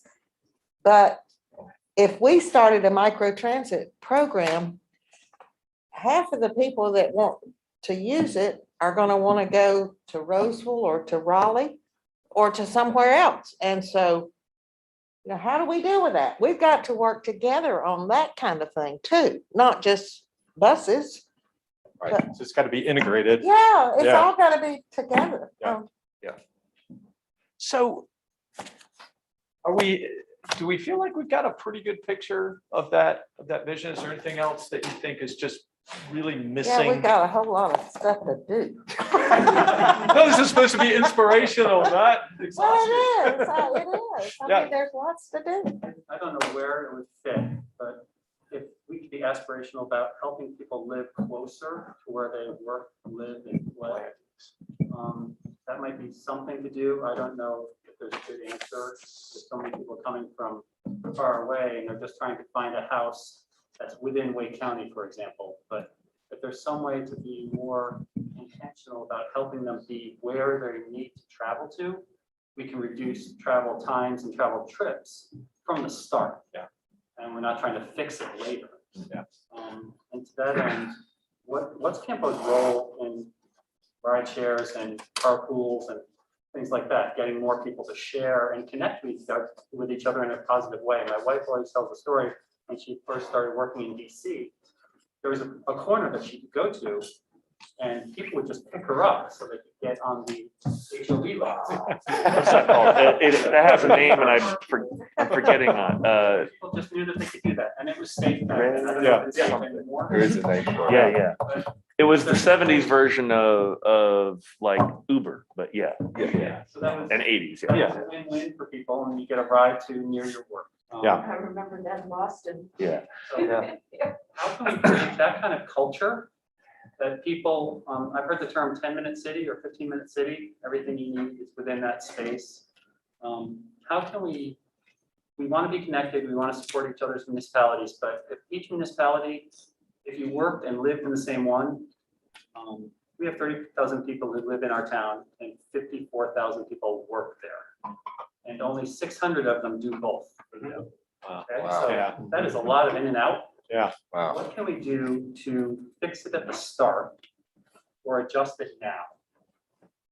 So- The whole reverse commute pattern to RTP. That's one of our big challenges as well. All these people from not only Wake County, but Johnson County coming and going into RTP to work. Yeah, so there's two things. Number one, the carpool ride share, that's collectively what we call our TDM program, Transportation Demand Management Program. We are one of the three major funders of that program in the Triangle. And it gets coordinated out of Triangle J Council of Governments because it's jointly done with the DCHC MPO and NCDOT. But it's one thing that, your meeting earlier this week when we were talking about the MTP and that additional revenue that we would assume, the penny sales tax equivalent, there was that smaller slice of the pie, the system optimization. And in there was ITS, TDM, this program I'm talking about, and some other things. So we have a conduit to do that, but it's something that, you guys get a presentation on that once a year, right? And it's here's what's happened in the last year. That's an area where there's lots of opportunity to grow as a region in what we're doing. And it's probably going to be a really important part of that. Mike, how does transit as a service or the idea of micro transit interfacing with more traditional transit? Right. I think what we do now in the TDM program is going to be a big part of how we do that. And then one other thought about the housing that you were talking about. There's a great resource, if you don't know about it, called On the Map. If you just Google On the Map, it'll bring you to a website that has census data. And you got to learn kind of how to use it. It can be a little challenging at first, but you can look at, you can select Raleigh. I want to see all of the workers, people who work in Raleigh, right? Where do they live? And people who live in Raleigh, where do they work? Right. And you can show it by jurisdiction. And so what you see is about 60% of the residents of Raleigh who work don't work in Raleigh. And about 58% of the workers in Raleigh don't live in Raleigh. And they don't all live in Cary or in Morrisville or in Wake Forest. We have a very dispersed pattern, right? That combined with, when I first moved to Raleigh 20 odd years ago, I worked for Wake County Economic Development. At the time, it was housed over at the Greater Raleigh Chamber of Commerce. And surveys they did back then told them that people make their housing decisions for lots of different reasons when it really comes down to it. Yes, they want to live in Wake County, maybe for the school system. And their job may be in downtown Raleigh, or it might be in RTP. But lots of other things like, oh, my sister lives in Morrisville, so I want to live near my sister. I'm going to go get a house in Morrisville. We don't have any kind of data other than maybe survey data that can tell us that. But being able to predict that, right, and forecast that, and then plan for that gets really, really challenging, right? And I would, it's sort of a question to everybody. Do we think down the road we're going to be able to plan for that kind of decision making that is very personal and very different across the population that we're expecting to get in the future? I'm not saying that you don't throw in the towel and we walk away, but it's certainly the things you were talking about. I think that's the right direction, and that's the direction you've been telling us you want to go, right? Make it easier to live, work, and play in the same place, exactly. Right? But I suspect what we're going to see is that people will live and play in one of those live work places and work in a different live work place. So connecting those nodes, I think, is going to be one of those sweet spots for us looking forward. Yeah. You need corporate partners to help with that. Yeah. Because when they're bringing people in, you need them to educate their people about how traffic can be lessened if they're near where they work, near their kids' school, if you can find a middle. But we are the middle of all of the triangle. So we're a good place to be in Morrisville, for example. But how can we create that microcosm of concept for everyone else? That's where commuter rail comes in. Yeah. I mean, those types of things. I mean, all of a sudden, it's about access too. So I do have one thing, vision for the future. I would relish the day when we stop talking about road widenings. Let's put that up there. Yay. Road widening. No more road widenings. Cary, I was reminded by Mayor Weinberg a couple of weeks ago, has long had a policy that they would not allow more than 4-lane roads anywhere. They've generally stuck to that. There's a few examples maybe where they haven't, but there's always an exception to a rule, I suppose. You all, and for those of you who haven't been on the board for a long time, maybe don't realize this. You all back in 2012 established no freeways over 8 lanes, so 4 in each direction. And so when you look at our plan, right, like we've stuck to that.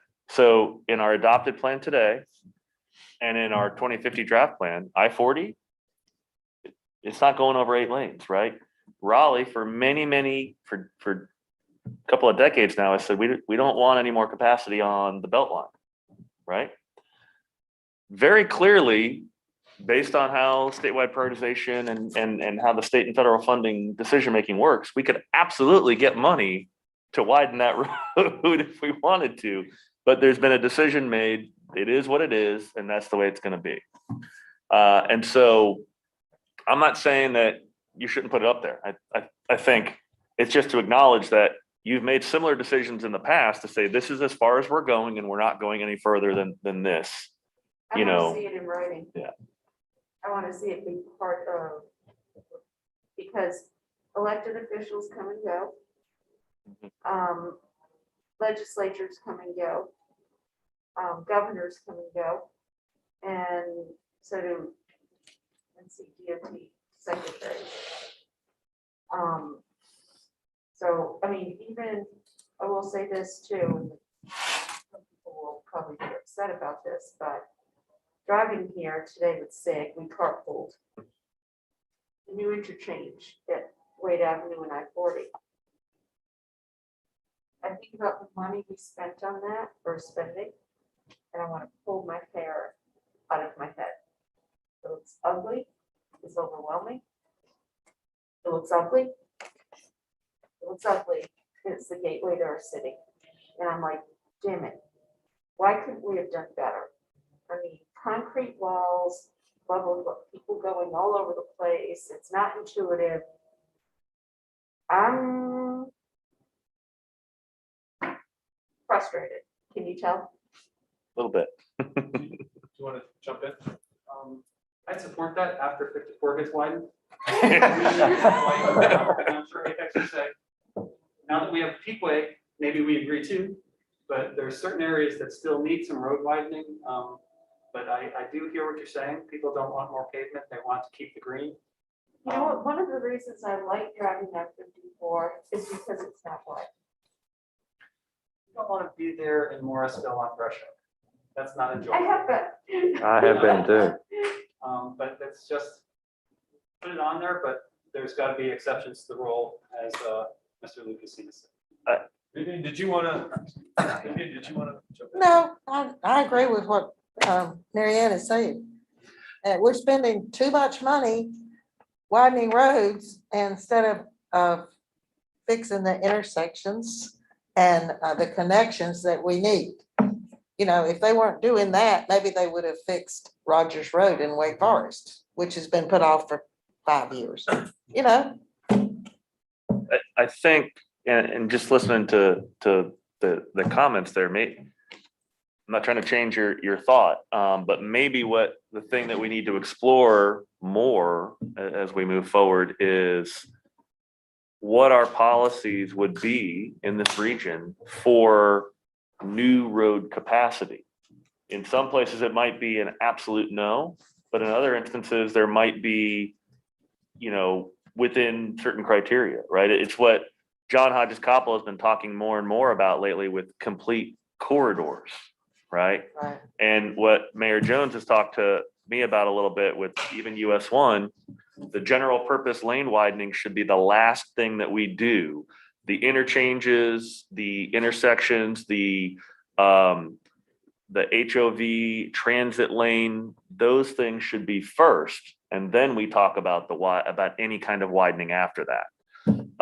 So again, I'm not trying to change what your point is, Mayor, but recognizing that there's definitely going to be a sort of a yes, no new road widening except for mine. Kind of out there. Well, How do just- we just how do we that get past that? We should have a policy that Right. that road widening is not the first thing you do. You should look at what's the best action for the whole system. So what I hear you saying is that you don't want it to be too prescriptive. So we want to stay at more of the what level than the how level. I'm Just trying to suggesting understand. no new roads is a very big thing, and that you may want to think about defining what if that's exactly what you mean, no new road capacity, by all means, put it up there and we'll begin to adjust things to make that happen, right? But is that what you mean? I guess that's my question to you all. Do you really mean no new road capacity, right? And if that is, you'll hear yes sirs and ma'ams from us and we'll move on, but So that's something to think about. I'm just sitting here looking at this City Lab article that I read last week. The unstoppable appeal of highway expansion. I can't hear you. Yeah. Can you talk louder? You don't mind. We're good. The unstoppable appeal of highway expansion details what happens every time we widen a highway or expand a road. We just create more congestion. We're not solving the problem. And so if you go, like, look at Atlanta, Texas, whatnot, every time they widen these roads, they're not solving their traffic problem. And that's our go-to all the time, widen the road. Well, what are we solving? And I think that that's the question that needs to be asked. I kind of think you're both right. I mean, I can see the points of view of communities like Morrisville, which are still, they're growing at a Right. phenomenal rate, but they haven't maxed out to say, Kerry made a decision that we're going to widen things, but only up to this point. So maybe there's a limit or something. I don't know. I'm just saying, I agree with Mary Ann completely, but I also agree with TJ. That if I was in Morrisville, I wouldn't want to miss an opportunity to widen the roads to a certain amount. If there's a base foundation that you need to actually be effective for transit, we need 4 lanes so a BRT can be useful and use signal prioritization. Otherwise, they're just on the same road as everybody else. But Kerry was mentioned, and I'd like to say that Kerry does lots of micro improvements, which are really important. Just some turn lanes improvements and things like that, that they're very effective with. For the first time, we've done a 10 intersection study within town, and staff is prioritizing that. But it's those small things that you can do without widening a road. If you just extend a stacking lane by another 100 feet or something like that, or have a turn lane, you can really make a difference in your traffic flow and make the rest of the roads more effective. So Exactly. if there's some way that CAMPO can be more proactive about supporting those efforts and helping our staffs understand and maybe learn from what Kerry's doing, because they're doing lots of stuff all around town all the time. So that's just a thought that could be another role. You guys can be a convener of best practices for just getting the most out of what you've already got. So yeah, that's my thoughts too. I mean, when you say no road widening and no increase in capacity, I don't necessarily agree they're the same thing. In other words, like we're just being discussed, it's possible to get more capacity without widening the roads from, as TJ said, the interchanges, but also, most of our roads, the capacity at peak hours. So how do you get more overall capacity, 24 hours a day on a road versus, building it for peak hours? I think it takes some private industries and all types of things to kind of trim that peak down. But, I don't see it much difference than the power company. They've had efforts for years to trim the peak and with demand type solutions. And I think at some point in time, we need to think about how do we get full capacity out of the roads 24 hours a day. I want to get Alex, and then I want to shift to the equity. Yeah, so to me, the conversation you're all having goes back to some of the earlier discussions. I don't think widening roads causes congestion. I don't. I think the land use decisions that occur after you widen that road is what causes this congestion. So we're going to widen I-40, and I-40 is going to get much better for a period of time. And eventually I-40 and 210 is going to develop just like I-40 and 42. And so we're going to get into that repetitive process. But it's the disconnection between transportation decisions and land use decisions that seems to be, in my opinion, our bigger problem. And that's one of the things that you captured. To me, that's what happens when you say you're going to widen the road, and that's like one of the things that, putting an extra notch in your belt. You're going to widen the road, and then things will get better for a while, but then you'll make land use decisions, and you'll have more growth in that area. And then that's the conversation we need to have, is better integration between our land use and our transportation decisions.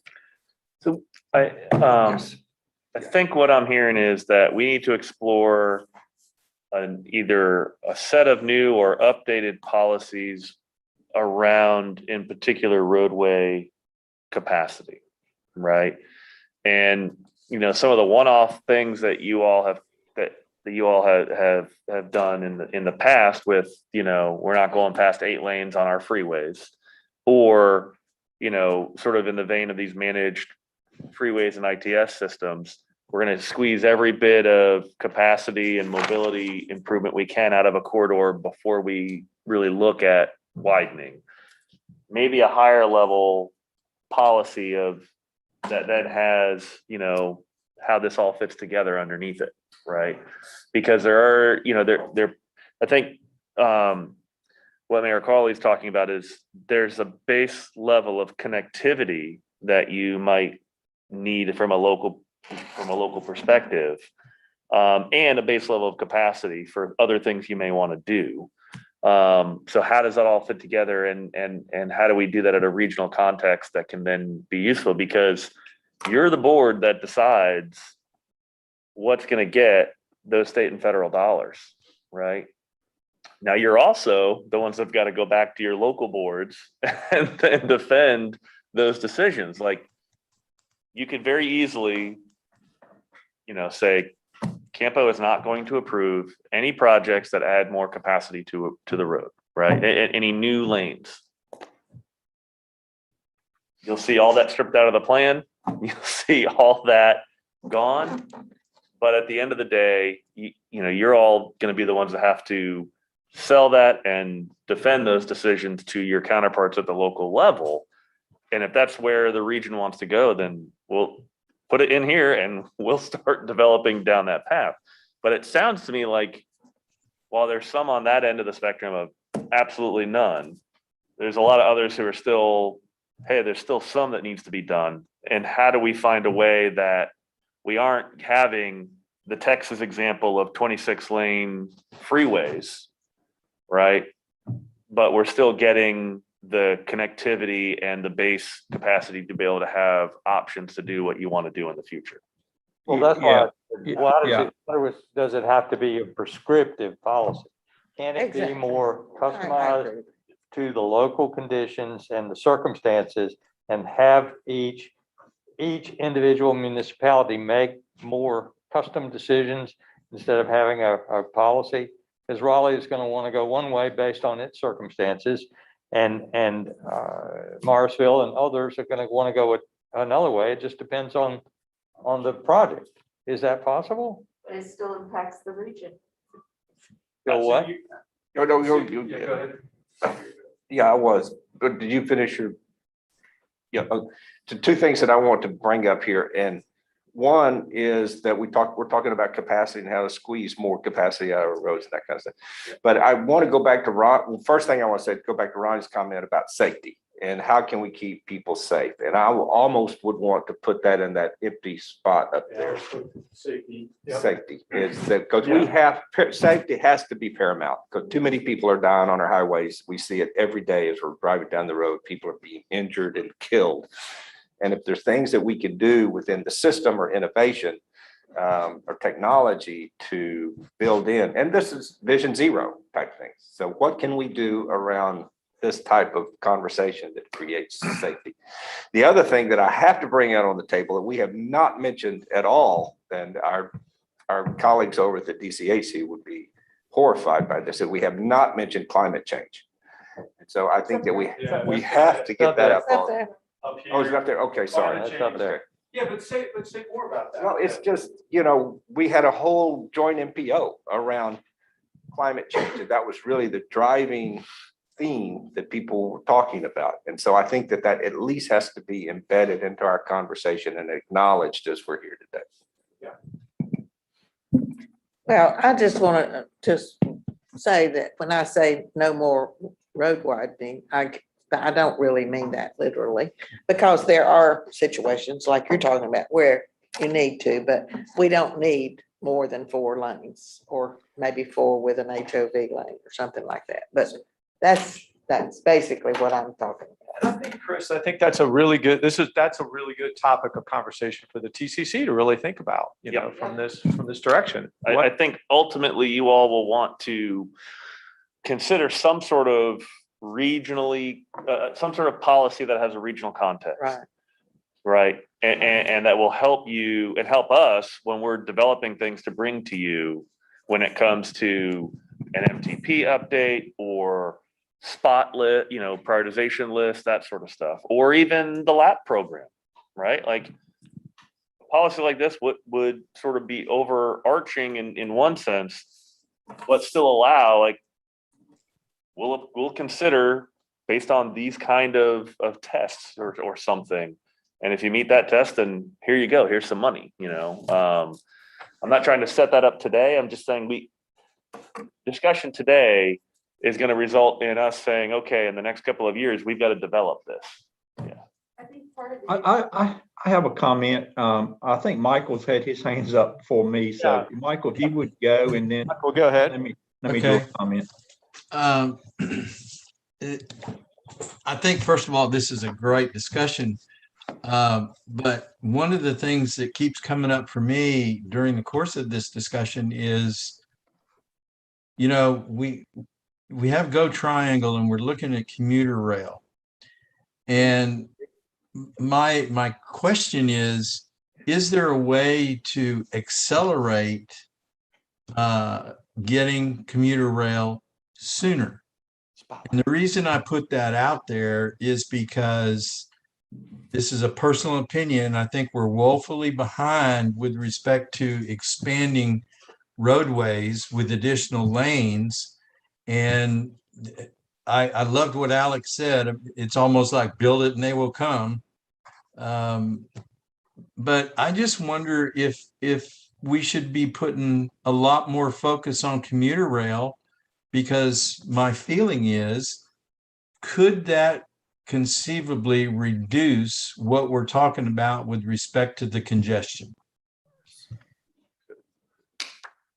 Good. And so and commuter rail is one of the things on the board here that you all talk about. I know that, but I'm talking about accelerating the process. And I don't know that that's possible, but that's why I raised the question. So can I add on to that? Yeah, please, Mary. So one of my notes is use Apple as a catalyst. I have had more people say to me in the past months since Apple announced it was coming here, and I'm not exaggerating, at least 20 people have said this to me. I was never in favor of commuter rail. We have to make this happen with Apple coming here. It has changed the mindset of people in our region, and we need to take advantage of that. And I think, thank you, Ronnie. I think if we can go back to the view, I think Ronnie, you had another comment as well. Yeah, I guess my comment is any absolute policy concerns me a little bit because, situations are different. And I would say Roseville was in a situation similar to Wake Forest. We're probably 20 years away from where they are, but their situation is, 540 is on the south side of the Neuse River. So it really creates a problem on US 1. And, our situation is 401 and 540 is on the south side of Neuse River, and 401 crossing is a problem today. And I can't imagine if we get to, half the size of Wake Forest, or 50,000 people, how will we get to the work center, which is a Triangle and downtown Raleigh type places. So any type of absolute concerns me a little bit. The problem I feel like is 540 was put in the wrong place. It should have circled the county rather than isolating Wake Forest and Roseville pretty much. But it is done now. But an absolute policy that we can't widen 401 in the future would kind of concern me a little bit. Could I Marianne? maybe rephrase this? I think I said that because I feel so passionate about it. Why? It's our first go-to. Every time we have a traffic issue, it's like we need to widen the road. Uh-huh. Right. So instead of that being our first go-to, why can't we look at options that could help alleviate congestion, like some of the things that you were talking about before, that Carrie is doing, or some of the things that we're trying to do on Six Forks Yeah. Road, for instance, with partial road widening, but that started 10 years ago. I can't. And if we put a BRT line there and whatnot, okay, I'll feel like we're getting something out of it. But I think really what me is that that's the very first thing people say is we need to widen this road. Maybe what CAMPO's role is, what are the alternatives and what are the best solutions? Not that being the number one solution. And I think I'm seeing some heads nod and Yeah, with that, Yeah. yeah. I like Yeah, that, and- Mayor. But still, all situations is not the same. I agree with that. But not only is 401 a problem or going to be a future problem if Roseville continues to grow, and I'm not sure if it will not, but if it does, then that's going to be a major problem. And the other thing is, I believe Roseville is the only municipality in Wake County that does not have, a rail. So, we would not ever be able to benefit from a rail system. It could be an issue too. So, our situation is pretty, I wouldn't say grim, but it's not, if we grow very big here, I can see very much problems in trying to hit the high workload centers like the Triangle and downtown Raleigh. So one more thing, real quick, and then to pick up on Michael's comment about accelerating commuter rail and reducing congestion. The other thing that's so critical about commuter rail is that's where the land is, the open land for housing and development and affordable housing. So that land, that really dials into the conversation about land use and transportation. Yes, exactly, as part of the commuter rail conversation. Go ahead, Chris. No, I was going to say, I think Mayor had something else. Piggyback on Mary Ann, it's kind of about a root cause analysis. Right now, we're just trying to, it's like point source solution for water pollution. You don't just clean it at the end with a bucket, you go back and find out where the problem is. So we need to start addressing the traffic and where it's coming from and why it's being created, rather than just adding more roads on the end, which is putting a Band-Aid on the problem. Because that you're not fixing the wound is still there. You're just trying to make it not bleed anymore. We need to get to the root cause. And I grew up in Westchester, New York, which is all of Westchester is pretty much a commuter rail bedroom for Manhattan. So we're never going to get to that point, but we need to find the way to take what they learned in Virginia, which is TOD. So they have lots of different nodes where there's development. And then you also have something like that, which is really just moving employees to a central place. And I know we don't really have that central place in our area. That's the problem with our region. It's tri-modal, essentially, whatever. So I guess the big picture is, how do we identify why people are traveling so much and how to have them reduce it from the point source, rather than trying to fix it by just widening the roads. And I think we need more of a shared understanding of induced traffic and what that means, because Alex is saying that that's not really a cause, that it's our land use decisions afterwards that are causing the issue. But there is some induced traffic. When you build a road wider, more people are going to want to use it because they can get there faster, and then they can no longer get there faster. So then what's the next step? Widening it again. Well, that's not working for us. Didn't work for Atlanta, didn't work for anyone else. So how does this all work together to try to get to the point source? We need to stop it at the start rather than trying to fix it at the end. We're not necessarily stop it, but manage it. Manage it better from the beginning. So this really gets, this gets to things that CAMPO can do, and then things that you can do by going back and educating your boards so that they're more informed. Yeah, it's just commented, years ago, had the opportunity to go to China and do some things. And what really was amazing was they don't have any stop signs, stop lights. Everybody comes to this intersection, but they are polite and they allow this person to go and this person to go. So it's kind of like a mindset with the communities, until we start to kind of be more gracious toward each other when it comes to traffic, and not be in this road rage mentality. It's kind of like trying to educate folks too, which you can't legislate it, but you can advocate it, I guess. That would make a safer system. Yes, how to be more safe, yes. So I want to go ahead and I'm noticing it's after 12 o'clock. I want to make sure that you all have time to eat here and take a break. We've been going at it for about 3 hours. What we want to do is 30 minutes enough time for folks? Sure. Does that work? Sure. All right, so folks online, we're going to take 30 minutes. And we're going to come back. Eat and work, as far as And I'm we're going to do two things when we come back. Get some guidance to staff around equity and how you want to incorporate equity into your planning. And then the second thing is, where do you want staff to invest? Where do you want to invest your staff and organizational resources based on these opportunities that you have? That's going to be, what are the low hanging fruit? What are the things that you really want to give guidance around? We need to put more staff, more effort into this area. So those are the next two conversations that we'll have. So we'll reconvene at looks like 12:40.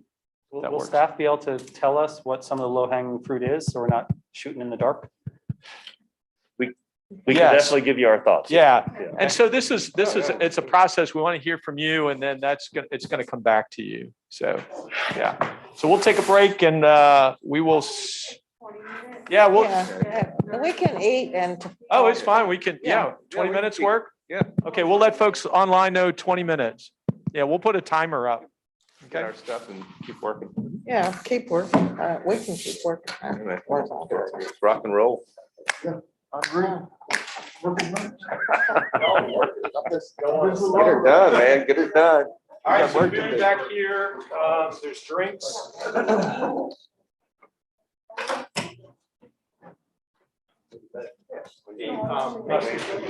Grab some water.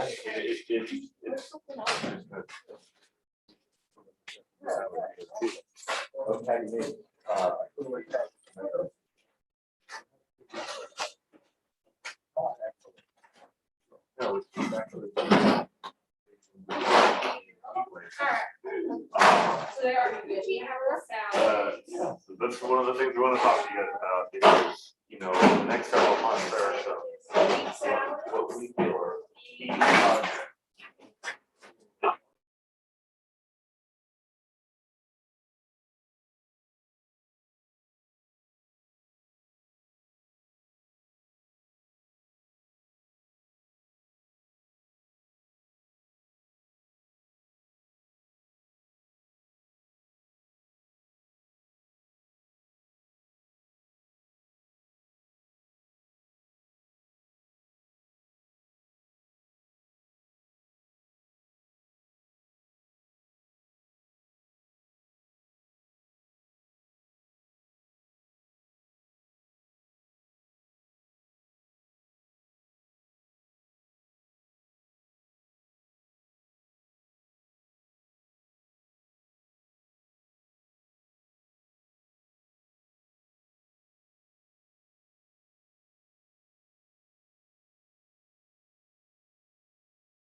in just a moment.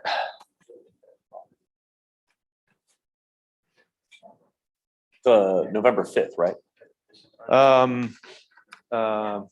It's all right, November 5th. TCC retreat. Okay, so we will go ahead and get started here.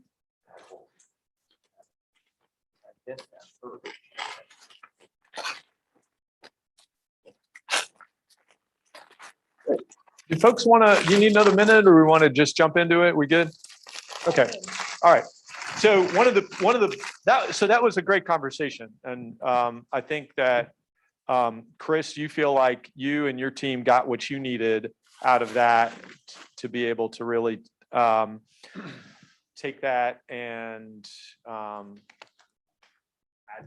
develop an approach that you can come back to the executive board with. Yeah, I mean, I think we're at the right place to then go into the TCC retreat, kind of start to fill it out more, and then come up with the thing we're going to do in the next couple of years to figure that out. And again, that's a piece of it, a piece of this picture. But one of the pieces that you talked about when we had our conversations leading up to this was wanting to have an equity focus in transportation planning. And so just want to start off, our big question is how might we incorporate equity into our transportation work as a CAMPO organization? But just before we get into that, what does it mean? What does equity in transportation planning mean to you all? Just open it up to anyone. When you think about equity, what does that mean to you? Equity in transportation planning? In the context of CAMPO's work and Exactly. transportation. Yeah.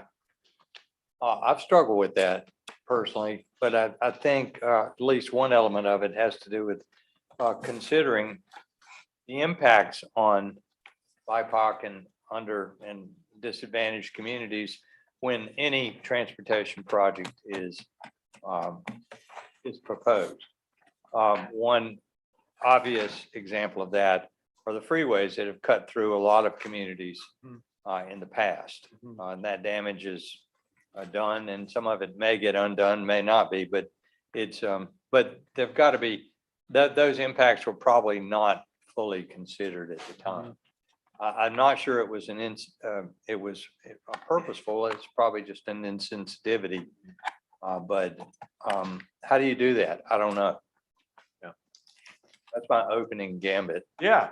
Well, and I think our goal with this conversation is to really get some of your thinking, what kind of guidance can you give to staff as they think about how to operationalize this? Sig, do you want to step in? I struggle with this too, but I think of it in terms of the social determinants of health and recognizing that transportation is our second most costly household income item, only housing.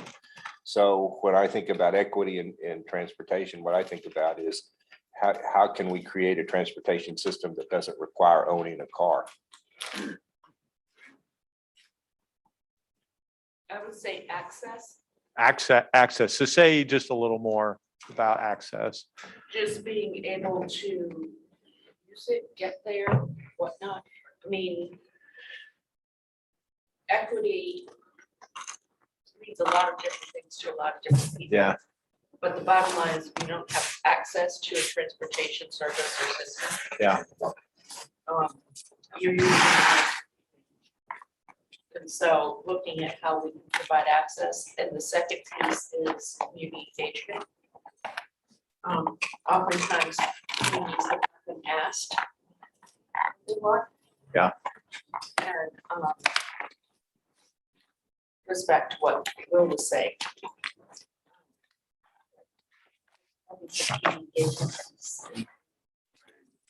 Yeah. I think as elected officials, identifying those at-risk areas or communities. The local level have some input in preserving those. First step, and then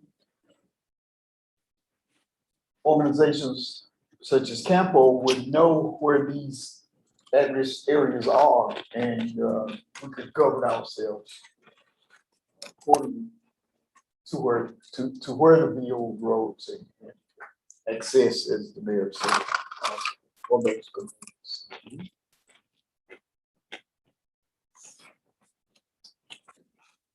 I think, thinking as CAMPO, we also need to think about equity in terms of all of the jurisdictions that we have within CAMPO.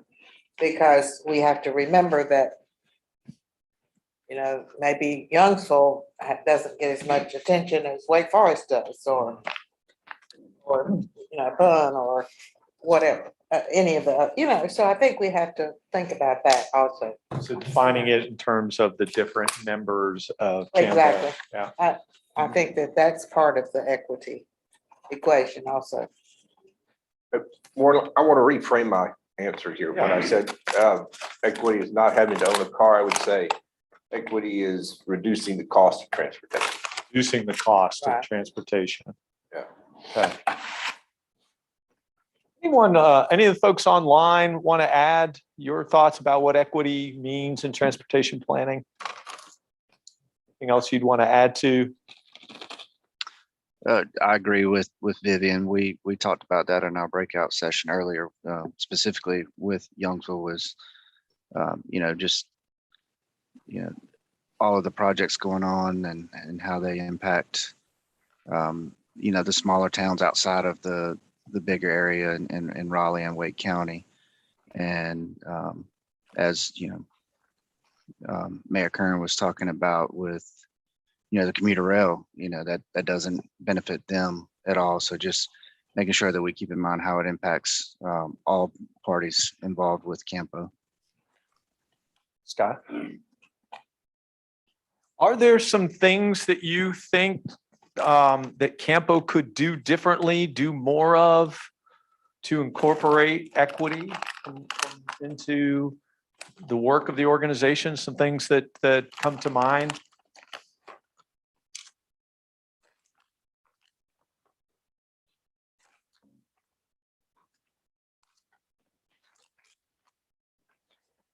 Could be more intentional in making sure that the municipalities are considering equity within their borders when they bring projects. Just, a question, okay, how's that going to affect different areas of your community? Just to help us with that. And maybe at some point, for policy, include that as one of the criteria in the point systems. Yeah. Or allocate funding. That's a good idea. Yeah, I know this is one area where the LAP committee, that's the staff level committee that you all created when we created the LAP program to help guide continual improvement of that program over time and evolution. And I think they're really hoping that this process or further conversations from the board will help provide some direction so they can get in there and figure out how to do that. Just one example, without diving too much into the weeds, trying to get at access. Oh, let's do a project that will be in a let's say a low income area. Yes, let's pick that one because it's there. We'll give it more points and it'll provide more access. The details of that project end up really mattering at that point, right? If it was a road project with no access, but it went through that area, it's going to have a bunch of negative impacts, right? So understanding that every project has both positive and negative impacts for the areas that it's meant to serve. We've got to, at the staff level, we got to figure out how to make that work when we're making funding decisions. Because, even I'm reminded of like the Wake Transit Plan development. And when that process was looking initially at where those BRT lines might go and where the fixed route improvements might go. When they started engaging the community, just for example, in Southeast Raleigh, there were concerns, particularly about the BRT line that is now the New Bern BRT line. There were concerns about gentrification because of you make this investment, you provide better access, But now all of a sudden, people are going to come in and start investing in that area in ways that maybe they don't want invested, right? There's a backstory to Yeah. that. Yeah. Because that's what the community at the time said they wanted. In fact, they said, we have never been first and we want to be first. Said yes. So I think ultimately, great decision. It seems like everyone's on board for the most part with that decision. Is that a little pun there? But but the details of, how do we end up incorporating equity into a scoring system? We've got to figure that out. But I think one of the important things is to hear from you all that you want that figured out and that you want that as a part of the systems that we use to provide recommendations to you all. Any other guidance that you want to give? This is something that, the TCC and the staff can think about. How do we operationalize this? But any other guidance that you want to give around how we might incorporate equity into our transportation planning into the organization? I think you need to define the benefits to lower income, disadvantaged, BIPOC communities of whatever project you're proposing. In the case of commuter rail, for instance, it's sometimes said that commuter rail doesn't benefit those communities. Yeah. But in fact, it does, because you are providing a much greater reach in terms of job access and so on. And but that's an educational process. I mean, if it's not explained to people, then they assume things that may not be factually accurate. Good. Well, I think that's really a good point. And I know from time to time, we have discussed as a committee, how do we reach those people? And I think CAMPO does a good job. But when we start talking about people who may not have computers, don't get out to the study groups that are made available in the different areas, and we also do mailings. Are there other means of communication that can be more inclusive than what we are today? And I don't know what that would be, but I think it's important that we definitely not lose sight of that, because typically, and Chris, you correct me if I'm wrong, our percentage of disadvantaged folks participating in all of the surveys and other methods that we have to reach out fall on a very small percentage. Door knocking. Yeah. Going door to door.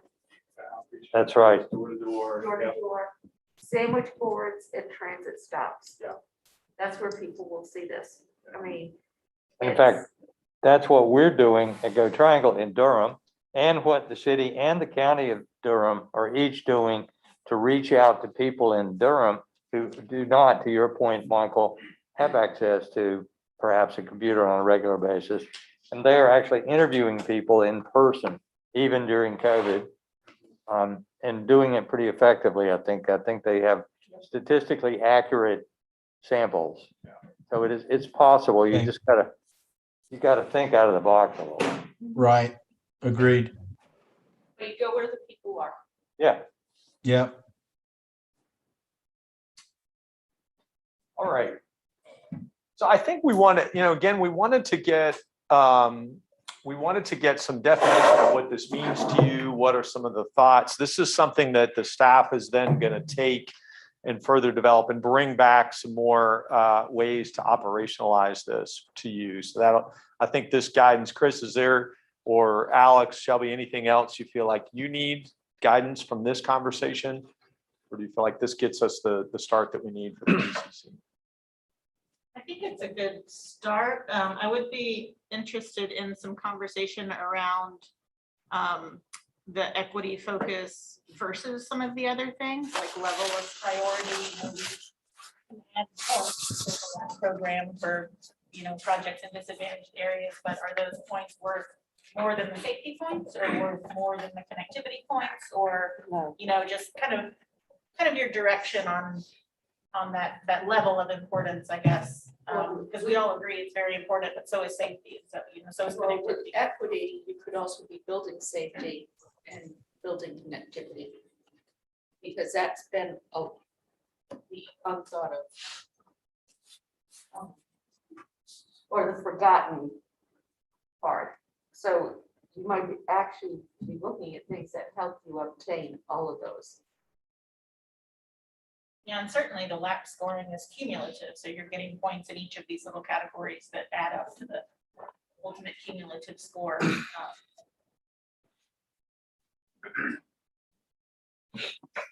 The scoring today is broken up into different categories, and they each have different weights. And just kind of curious, where do you put this in a scale of, 1 to 5? Is this the most important thing? Is it the number 2? Is it the number 3? Or is everything in the scoring system a 3 and Yeah, everything's equally it's all weighted? equal. I think in part, we have to go back to what the voters approved and what they wanted to do, unless we're willing to open up that again. And I think that the voters approved a not absolute, but a majority of the Wake Transit funds would go to ridership. Now, I don't know how to balance that. I mean, I don't know how to give you or suggest how to, but just, I would say, make sure that the equity elements of that are not left out, not forgotten. I don't know how to balance that. We're gonna have to figure that out. I'm gonna say 3 to 4. 3. I'm sorry, Vivian, I couldn't hear you. She said 3 or 4. 3 to 4, Oh, 3 or 4. Okay. Yeah, I mean, there, somewhere along in there, you know. It needs to be included. It needs to be And important, but it's not some projects it needs to be made, you know, I don't know, but, it's not the most important thing, but it is important. So it just needs to be in there, in the mix, in the middle. I know we really like to put things in a rubric and quantify it, but this is one that's sort of look at what's happening and say, does this pass the smell test? Is this going to be something that's going to come back and bite us because it just looks bad? Have to be aware that we engage as much as we can, but if in the end some people who are disadvantaged already are further disadvantaged, we really need to look hard at that. No matter what the score is, that might not be the best thing to do, because there's been so much inequity in the past that we can't fix. We just can't make it worse. So you just gotta, when you guys bring recommendations, please try to provide with us that actually, and there's, even though it says this is the best thing, there's some tangential things that could be problematic for you, and you should really keep in mind that we might not be aware of. I mean, I don't know what's going on in the other one, but you can let CAMPO know that we need to know something. Okay. Anything else on equity? Aaron, anything else that you wanted to? Oh, I was just gonna say, some of this has to be, What? Sorry. some of this has to be instinctual. Yeah. Where, like, we're in a moment in time since George Floyd that is different than any moment in history. And it's, this is different than a point, like what the points are. And so you have to look at it a little differently. Like, if you ask me what was the most important, well, there might be an instance where this was the most important. So I can't really answer that, but this is where staff have to use their gut and their head and say, okay, this is something that's really important, and, or, this is something that could cause problems or whatnot, but we're gonna have to rely on you in some instances to really use your head on it and your heart.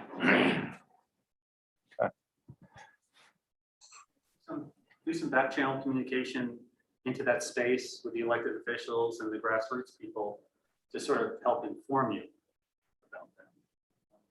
much as you're able to, with the resources at hand. And ask us to help. All right. So thank you for this. What we want to do is we're going to shift into the next segment of the conversation, which is around where you want to invest your staff and organizational resources for the work that you need to do. So Shelby reminded me again, make sure what we're not talking about is the actual, what you already have what is it? The MTP plan. Yeah. Yeah. So Yeah, when Warren started talking about investing, I just wanted to make sure the conversation wasn't confused with what we've been talking about over and over for months as far as our modal investment. This is more of an investment of our organizational resources into our actual work. Yeah, maybe we start sort of with the end in mind, like this part of the conversation, I think is going to help us begin to frame up what will ultimately be, here's what we need to do to implement your vision for the next 5 to 10 years, right? So it is about the CAMPO as an organization, as a staff, and the resources that we're going to end up needing to implement what you want. So you can't, this is the point where you can say, we want to put more resources to do these things that we think are important.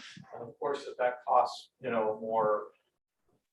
more dollars, then that's a decision that you have to make. You can balance it. You can say, we'll put more here, maybe a little less here. There are some things that you can do that are low hanging fruit that we were talking about, and we want to go ahead and identify those things.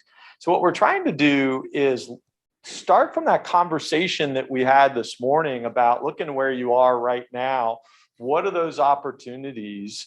We've got a handout, and folks online, I'm going to make sure that gets chatted out to you, that has the opportunities that were identified from the focus groups, but then you have things that you were talking about in addition to that today.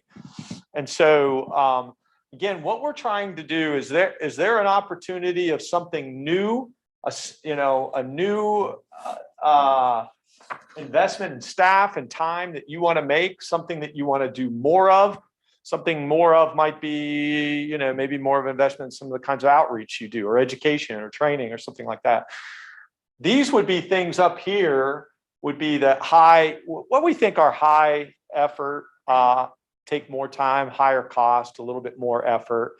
Maybe a low hanging fruit might be trying to get a school board or someone from the school system on to participate in the TCC. That might be an example of a lower hanging fruit. Right, Chris?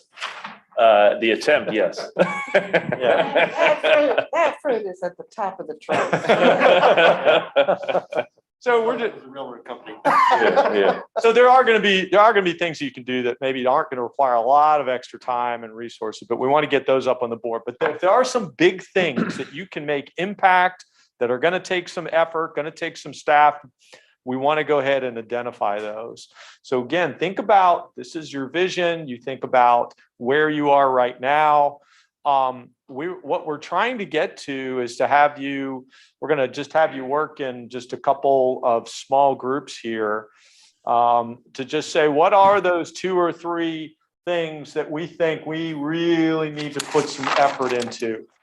And then what are maybe some other kind of low hanging fruit?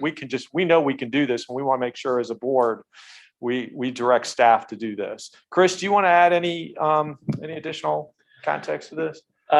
Yeah, just something to kind of keep in mind. A lot of the things we end up wanting to do require technical resource, right?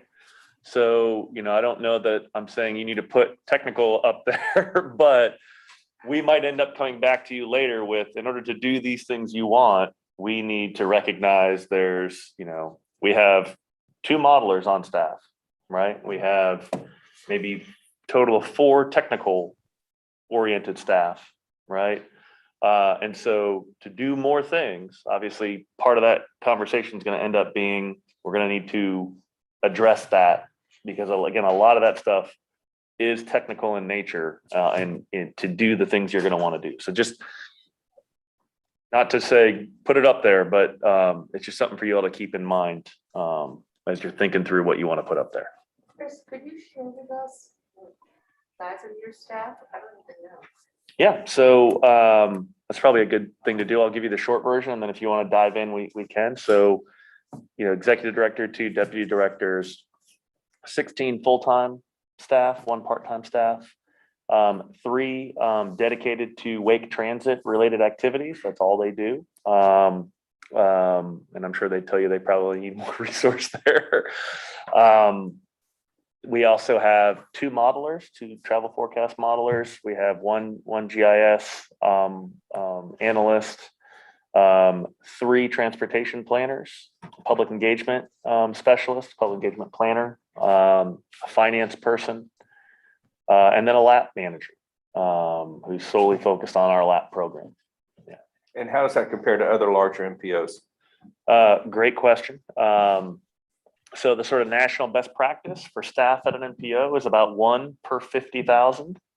And right now, I think if you take the Wake Transit out, because again, they're focused on that program, we're sitting at somewhere, unless you want to do the math for me real quick, Alex or Shelby, we're sitting at somewhere around 1 per 80,000, 85,000. Excuse me, 1 per 90,000. If you add them in, we're sitting at about 1 per 80,000. So based on that sort of national best practice standard, you're talking about a staff that's 40-50% lower than what that would say. Now, well, I'll just leave it at that. Yeah. I'd want to interrupt the conversation. We're at 1 o'clock and wanted to see if we could just take a moment of silence here. That's good. 23 seconds for, he was 23 years old. 3 seconds. Okay.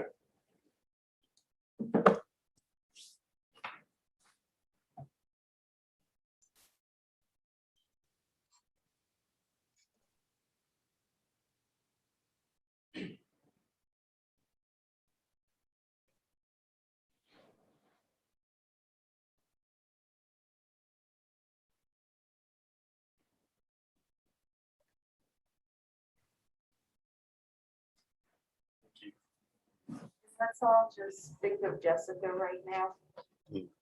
What she's gone through is really tough, especially for a new mayor. Send her some power.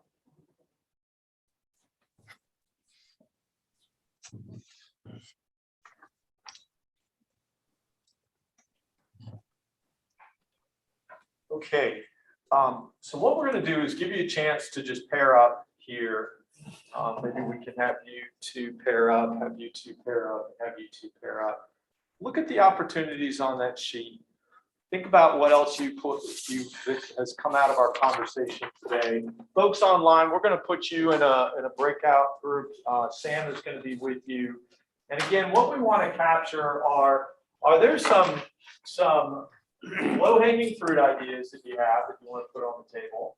And then are there some things that you think are going to take some resources, going to take some effort that you think are worth it to get you to the vision, to help leverage some of the things that you want to get done? So we'll take about 10, 12 minutes here in a small group, and then we'll come back and we'll see what we think are those most important opportunities. All right, any questions? Clean up for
1 minute, one more minute. You and I are very much involved in it. That's what I think about that. I think. You're stressed out. I definitely need a vacation. So we gotta have some more say. I think Yeah, like 700 pounds shark, 500 pounds shark. Surf fishing. Nice shark. Something crazy. Especially led by the sheriff. somebody else. Yes, surf fishing. Surf fishing. I didn't see that, but yeah. It is not connected to Campo at all. It's entirely the city of Raleigh. Put that as that. Yeah. Yeah, things like, Job you don't have. You know, yeah. because I think about.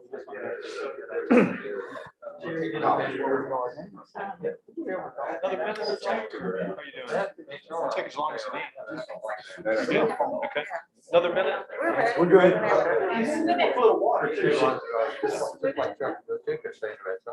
You good? You ready? Okay, all right. Let's go ahead and, reconvene. I'm sorry, it's 1,700 pounds. all right, so, let's start with the folks. We got the folks online.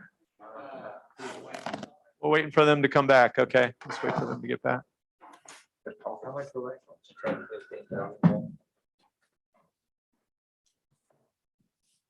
So we're going to start with the high effort, high focus things that you either want to start doing or do more of. What are the big things that you want staff, the organization to invest effort, time, resources into? Were there some things? Go ahead, Will. I would like to see, it's very difficult to fund bike ped projects. And because the state doesn't pay for any of it. Uh-huh. And I'd like to see us have, maybe it's not full-time person, but more staff effort into funding opportunities for bike ped. Okay. And greenways. Well, which includes greenways. Like, yeah, more staff effort into bikeways, greenways. Yeah. Right. Bike ped and bike ped. Bike Bike ped ped project. greenways. All right. Prioritize moving people, not cars. Fall underneath that too, but That's good. Prioritize moving. And what might that look like from a staff perspective? Is that something new or different that you see, or just a point of emphasis? it's part of a culture and a mindset. Well, we said, land use, we need a staff person who really focuses on that. Okay.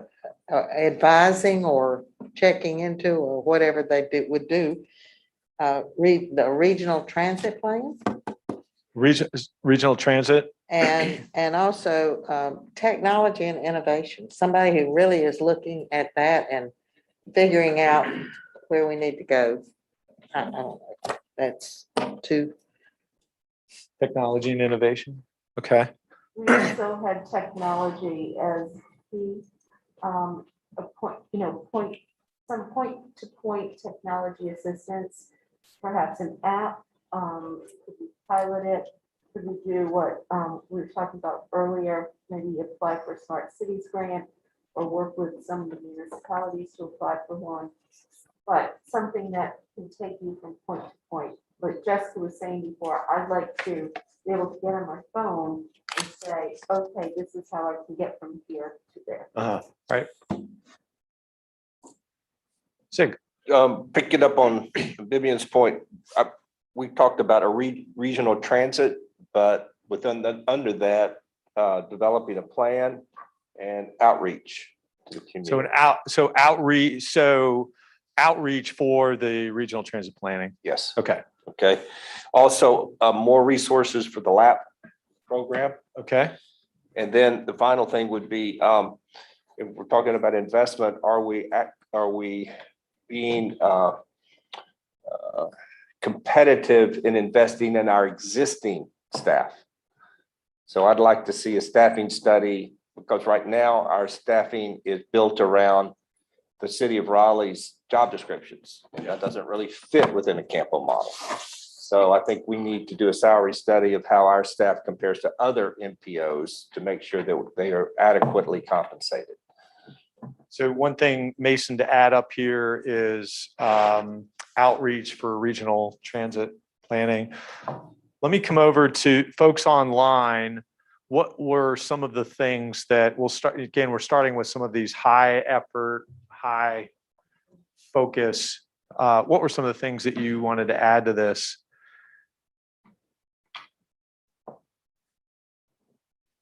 Open up, Michael, Scott.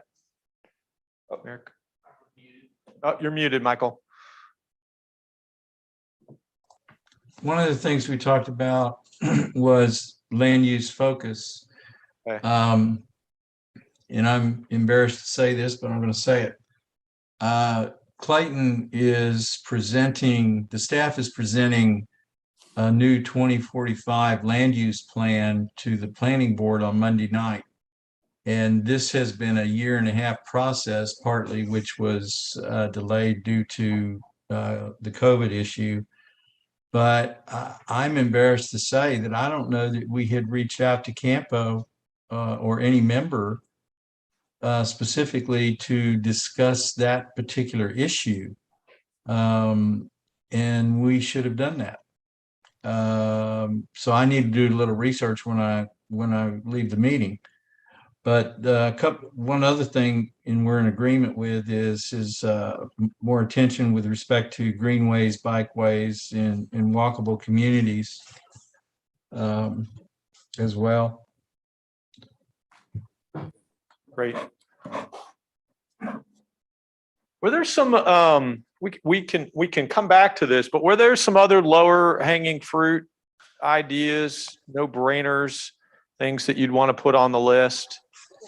Well, I just wonder, if I may, I just wonder if land use planning could be in that category as far as interacting with various staff members in municipalities. Okay. I like that. Land use plan. Okay. Sorry, I didn't hear that. Oh, so what Michael just said? Yeah. No, he was saying that land use planning policy support could be an example of a low hanging fruit, easy to do. Possibly, yeah. Yeah. I think all the things that we've mentioned Could are be. low hanging fruit, frankly. Okay. And let me get this complete streets integration up there too, which is on this list, but I think that's in Yeah. line with what we're Complete talking streets about. integration. Okay. Yeah, one that comes to my mind is something that, kind of came up early, and I think Vivian brought it up about educating the board. I think, I wasn't aware that CAMPO would come out and have a presentation for our board. But I think things like that would be very beneficial and probably low hanging fruit. Okay. We have that on our list too, education and training for elected officials who don't serve on the board. But TJ had an idea too, but it doesn't have to be in-person meetings. It could also be creating YouTube video, things that people can access and watch on their own. Yeah. So Yeah. that would make it low hanging fruit. Yeah. We actually do have our NPO 101 on our website for anyone who is interested in that happening. Warren, Yeah, I'd like Will, to go add to that, to augment what they were saying. We kind of it's been 5 years since we passed the Wake Transit Plan, and it's going great. But there are a lot of people who've moved here and a lot of people who've been here who just don't know much about it, including elected officials. But we need to, when we go out and do these educational, informational sessions about what CAMPO does, I would have a separate portion of it connected to it that says, oh, and here's what the Wake Transit Plan does. And here's to give the history of it, where we are, where we're going with it, because you can never assume that people are still with you unless you tell them. Separate portion that focus on the Wake Transit Plan. Yeah. Let them know what that is, how it's working. Okay. We want to put something about reaching out to the school system, school board. Oh, good point. Well, we talked about that, but we decided it was not low hanging fruit. Okay, let's get it on the board. We can figure out where Put it to. on the board, but don't put it under low hanging fruit. All right, we'll do it more. All right. It's not. Not, All right. it's high hanging fruit. That's a great point, Mayor. One thing that we had, this would be do more of, that is branding and communications. Branding and communications. So Okay. the perfect example, we just said, hey, do a YouTube video, and you said, we have a YouTube, like, we have a video. Well, if we don't know it, we can't communicate that. Yeah. So I think branding and communication needs to be a priority. Will, anything else on? Yeah, I have something. Oh, okay. So, I mean, I guess it's low hanging fruit, but on the equity focus, Yes. who do we have at the table that this impacts certain, Chris gave an example.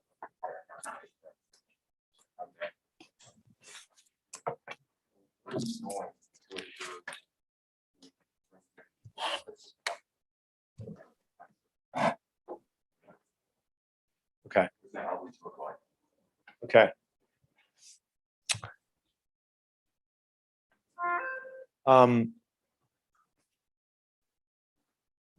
Is there anything that you want to see the organization stop doing? Well, I won't talk about road widenings again. All right.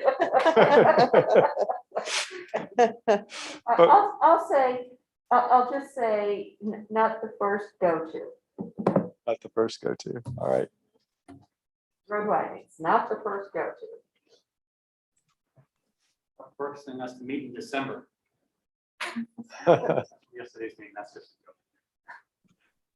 So let me ask CAMPO staff, when you look at this, anything that, any reactions, anything that you want to get some more clarification on, Chris?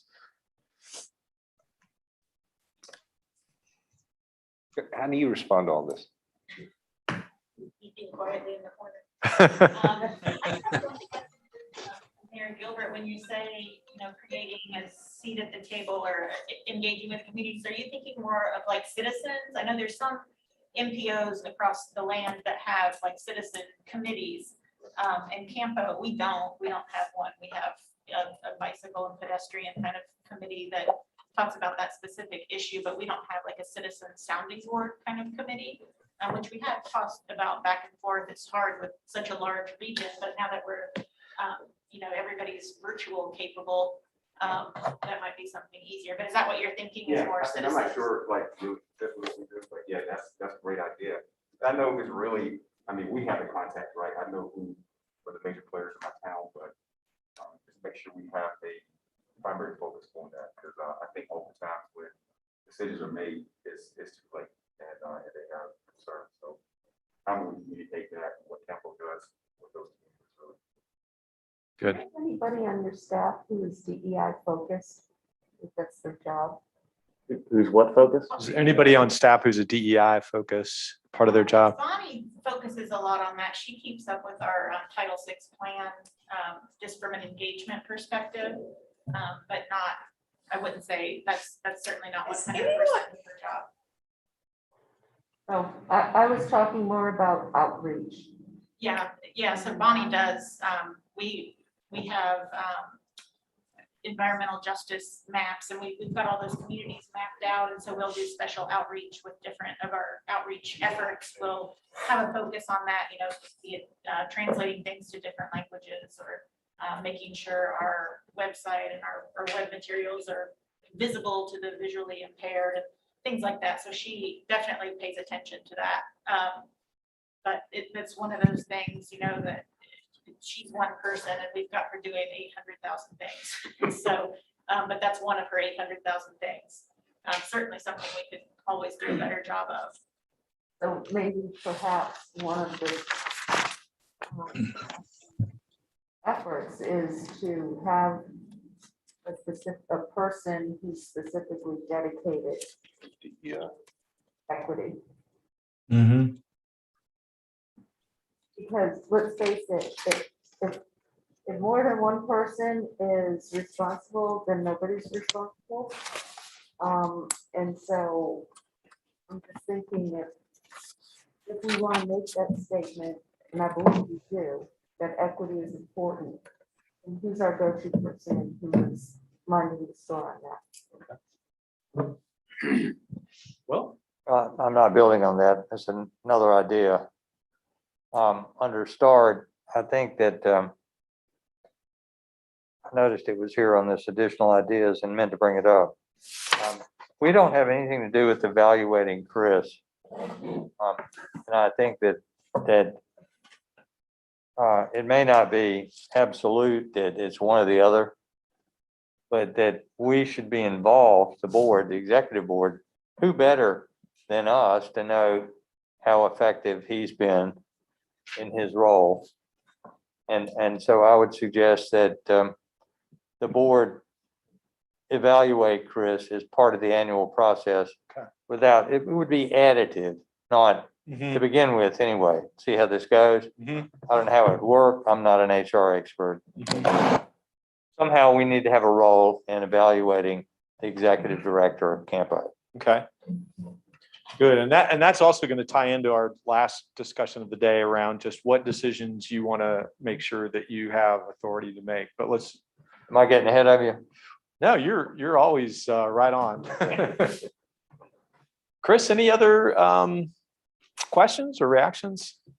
No, I mean, I'm not seeing or hearing anything that, is concerning from an ability to do something in the future. I think all of those things, some of those things are doing what we're doing now differently, but there's legitimately some new things there. And so, I think part of that step, and I think Six mentioned it in his comments, probably in short order, some sort of review of our sort of structure and our staffing and resource levels and all of that. And I would imagine that's going to come out and say, you need more. And then, starting down that process. That always ends up starting with you. You all decide the staffing levels, the resource levels for the MPO. So as that, as we move forward through that, I think in 2014 is a good example. You said, look, we want you to ramp up engagement and training and outreach. And we came back to you and said, excellent, we can do that. We're going to need a full-time position to do that. And you said, go make it happen. So you voted to create that position. Then we have to work with Raleigh to get that onto their HR system, right? And then move forward. And not to jump ahead. Sure. But the question you got to ask yourselves when we get into that part of the thing is, if Raleigh had said no to that, they don't want to create another position in their system. What do you do? Right? Then what happens? Right? They didn't do that. They've never done that. I'm not saying they would do that. And it's not just about Raleigh. It's going to be your lead planning agency, right? I mean, the item later today is more about better defining what you understand the roles or responsibilities are, whether it's Raleigh or somebody else that's the lead planning agency, right? I have one other reaction, or maybe dig into a little bit this land use business. So land use is not within the realm of the MPO's responsibility. We do some land use work when we do our scenario planning to come up with our socioeconomic forecasts and things like that. And when we're doing our area studies and even in some of our corridor studies, we'll kind of dig in those areas to doing some land use stuff. But it's really up to our local government partners to implement those land use recommendations. So I would be interested, or at least have you all think about that, like how that gets translated back to you all and how you all pick up that baton and run with it, because we do make some recommendations in that realm, and it would be be up to you all to implement those in order to make these things that are in the planning a reality. Thoughts on this? I think that the role would be, the way I see it, is that it would be a liaison role. It would be identification of opportunities where they're obvious, and then knowing the contacts in the municipalities or the, if it was a school board, for instance, who to contact and to let know, and then to reach out, kind of a diplomat. But then to let us know too, so that, and let the municipalities know, so that if it's Apex or Morrisville or Raleigh, that they are aware of it behind the scenes, so that by the time it comes to be either an informational, actionable item, that we're prepared for it, and that we've done everything that we could to coordinate it. Is that the way you see it? I think so, yeah, and just maybe a little more formalization of how that works, and we already do a lot of that. A lot of communities, I know Nightdale's updating their comp plan right now, and Johnston County, maybe one that Alex is sitting on, they'll call us and have us sit on their committees when they're updating plans, so that we can kind of provide that regional perspective. So we do, I think, get really involved on the front end of it, but it's more the back end of it. Yeah, I would say more proactive than reactive, so that instead of waiting for an invitation, that you're staying abreast of things like the zoning changes and land use changes. So you got to reach out and probe and know what's going on to the best of your abilities.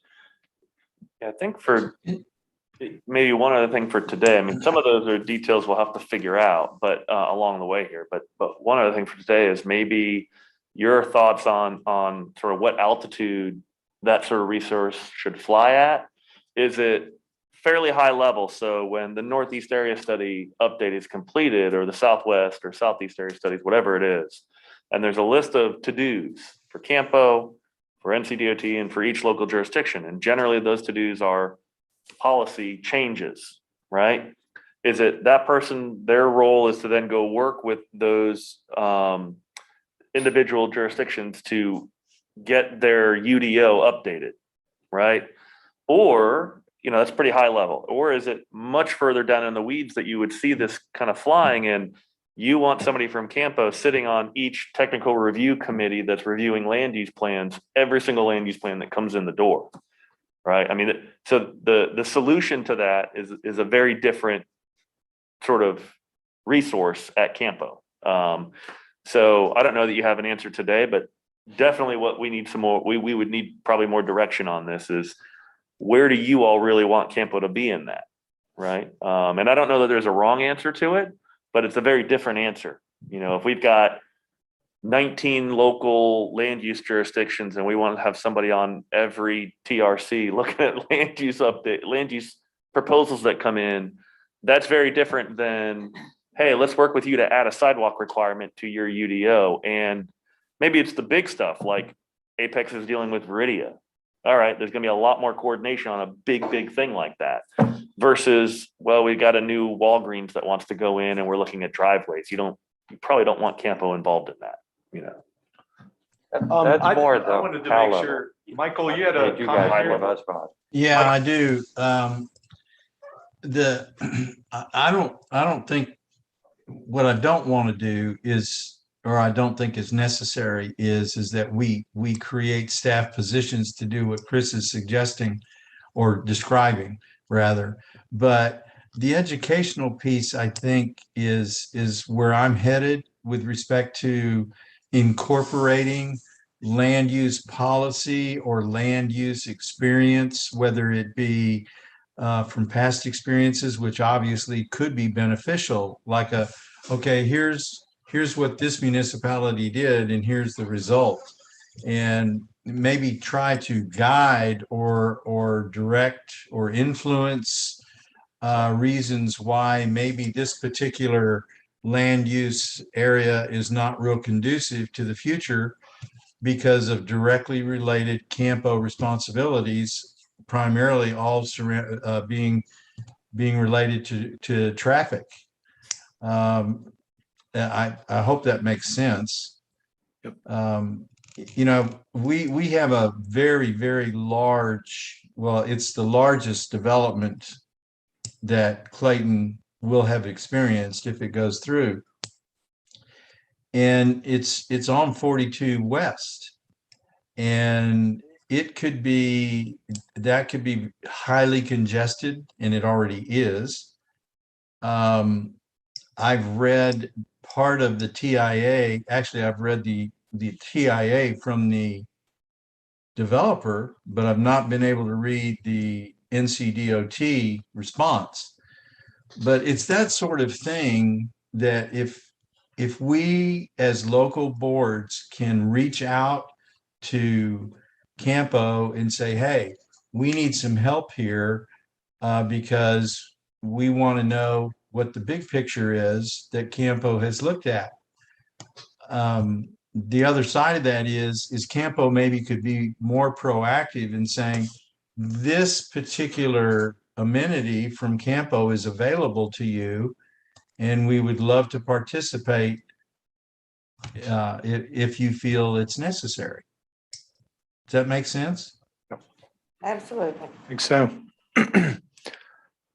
So Yeah, Alex, go ahead. last year, I think Wake County asked us to look into some TIA type work that California and other places have done, which would not be a TIA based on level of service, but a TIA based on reducing VMT. Right, so we could do, my hearing, like do more research and provide best practices and things that could be incorporated at a local level and that sort of education role for land use. You're headed in the right direction from my vantage point, Alex. But again, I think it would be good if we as CAMPO could be a little more proactive to the municipalities, letting them know that CAMPO is willing to engage in those types of discussions and quite possibly share previous experiences as to, yeah, this is a great idea, or have you thought about A, B, and C? All right. Anything else on this? Again, we wanted to make sure that you had a chance to say, what are the things you want to make sure the organization, the staff are doing to help move you forward? This won't be the last opportunity that you have to look at this, but I think what this does is it gives staff, it gives TCC some guidance to think about how you do this, what that might look like. Chris, anything else that you need from this? I think we probably have a good starting point. Okay. To then engage the TCC and come back with you all. And I think through that work, we can also maybe give you an idea of the on the left-hand side here, those mandated things, the things we have to do and what we're seeing now as maybe concerns about future resource for that. Yeah. So I want to suggest we've got 2 more segments to get through before we're done for the day. I'm going to suggest that we just take another break, like 7 minutes work for everybody. Just take a final break. Folks online, we'll take. Anybody want a break? Or do you want to keep going? I'm fine to keep going. We'll make sure y'all. I'm ready to go. Yeah. 5-minute restroom break. All right, we'll take 5 minutes. 5-minute Okay, restroom break. all right.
when a different approach of multiple projects over that same 15 years span, you will end up with the same project. If you know, They're doing their study and everything.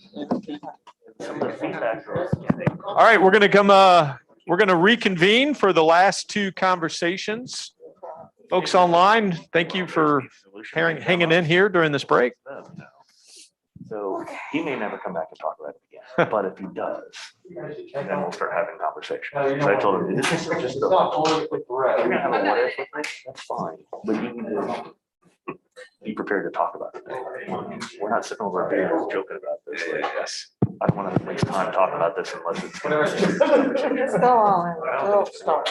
And they'll be- I don't like that. If they don't, shut up, sit up. All right, Chris, what do you think? We want to go ahead and? Yeah, let's get We're going. good? Yep. All right. All right, we're doing a quick photo shoot over here. There you go. All right, I love so the next conversation is on boundaries. No boundaries, right? No boundaries on boundaries, All right. that's right. Boundaries? That's right. No boundaries. So just to introduce this topic, so in 2005, you, the CAMPO board said, we want to grow. And then, what was it, Chris? I think like 2010, you said, well, maybe join us if you'd like. It was a little less of an aggressive. A quick 2-minute, one step back, just Yep, to orient okay. everybody. So we talk about this in MPO 101, but just so we have it for today, you know, the MPOs are designated under federal law, right? And at a minimum, they're required to include the urbanized area, right? And so that's designated by the census as, you know, the area around, you know, a city or something that meets certain criteria that is considered urban, right? So every MPO has to include their urbanized area plus the area that they think will urbanize over the next 20 years. That's the minimum requirement for an MPO boundary. So then you can go beyond that if you want, and generally it's by mutual approval of the MPO, the state, and then whatever that local jurisdiction is. So in 2005, every 10 years, a review of that boundary is triggered by the census. Generally, it's a year or two after the census is done. We're coming up on that for ourselves again. And so that's kind of what Warren's talking about. After the 2000 census, it took a little bit longer. It was 2005 by the time everything got done and implemented. That was a big expansion of CAMPO that took us out into the counties that we have outside of Wake County. So into Harnett, Johnston, Franklin, and Granville counties. In 2014, when we, well, it started in 2012, but by the time it was all done, it was 2014. We reviewed the boundaries. At that point in time, you all said, you know, we're not looking for huge expansion. If folks are interested in joining, let's have a conversation with them. But otherwise, let's just do one small expansion that kind of cleans things up, because the town of Clayton had grown a little bit outside of our boundary. So we modified the boundary just enough to bring them in. With the 2020 census data about to come out that will impact urbanized area, like right after the holidays, I think they're still talking Marchish timeframe. We'll be dealing with this. And so one of the things we want to kind of get, I think, here is we can talk a little bit about areas that we think are going to probably be a required expansion, or quite possibly could be a required expansion. Then areas that we already know are asking about joining the MPO, and then some areas where maybe it might make sense to expand even if it's not required. So there we go. Yeah, so I think what you're trying to get, again, not knowing what the census data says just yet, but getting some initial sense from you all. What's your preference around growth? Is this something where you are thinking you would like to potentially grow proactively? Is this something where you think you'd like to be a little less aggressive, and if folks ask to join CAMPO, you can? So really just want to open this up to kind of get some guidance from you, TJ. I'm not that great with the math, but wherever the roadways go, that's outside our boundary, let's grab another 1 or 2 municipalities in that direction. As a part of the conversation, because we're gonna grow our roads. And also wherever there's potential rail lines for future commuter rail, let's go ahead and follow those towards their endpoints a little bit more and get them part of the conversation. And let's try to get more rail, which is existing infrastructure, sort of within our decision-making process, so we can get more buy-in from them in advance. That's what I would do. Great. Okay. So in that regard, do we, how much of Johnston County, which is where the North Carolina Railroad goes, does it go as far as Selma, for instance? And going north, the rail would be, do we include Franklin County now? Franklin ton? Yes. Yes. Yeah, we're gonna Part of it. We're gonna pull the map here we're gonna for pull you the real map up quick. here. Just so you- I told Warren I didn't want us to, focus in on, parcels of land, but we could have the map in case we want to refer to it. So that's good. Hopefully this sign in will work here and we'll be all set. So yeah, our what we do, we kind of smooth some things out once we have these boundaries we have to work with, and to make life a little easier for the technical folks. We, in the past, have opted to try and keep our boundary consistent with census geography. So census block groups, which is a geographic area within that the census uses. So, Alex, are you able to mess with the symbology on that or no?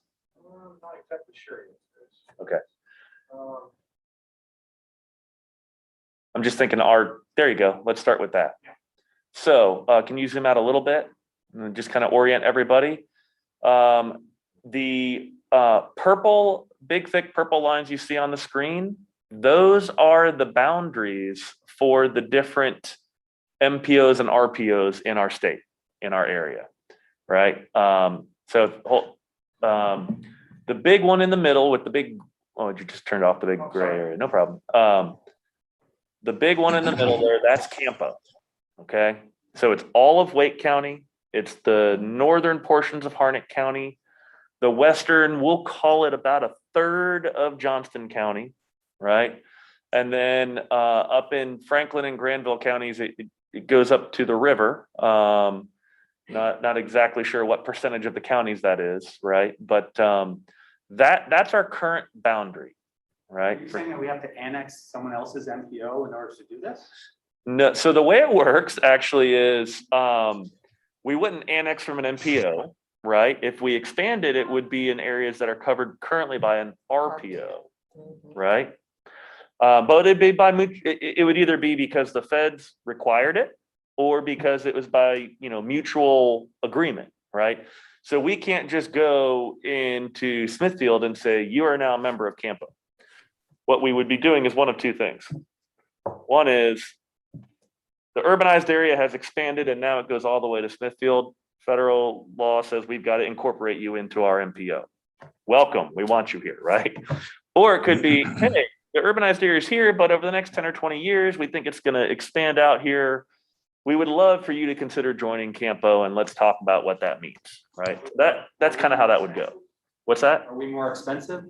It depends. Some RPOs, the local governments are paying for the non-federal share like you all are, and some are not. So the answer is it would depend. So Alex, can you turn on the urban area stuff?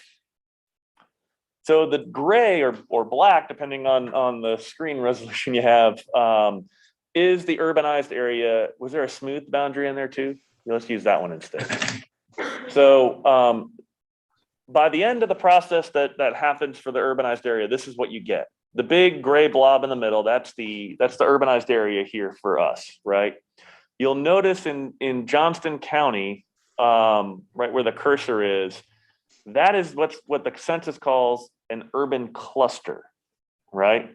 Which is a small urbanizing area, but it doesn't have a big central city like ours does with, let's say, Raleigh.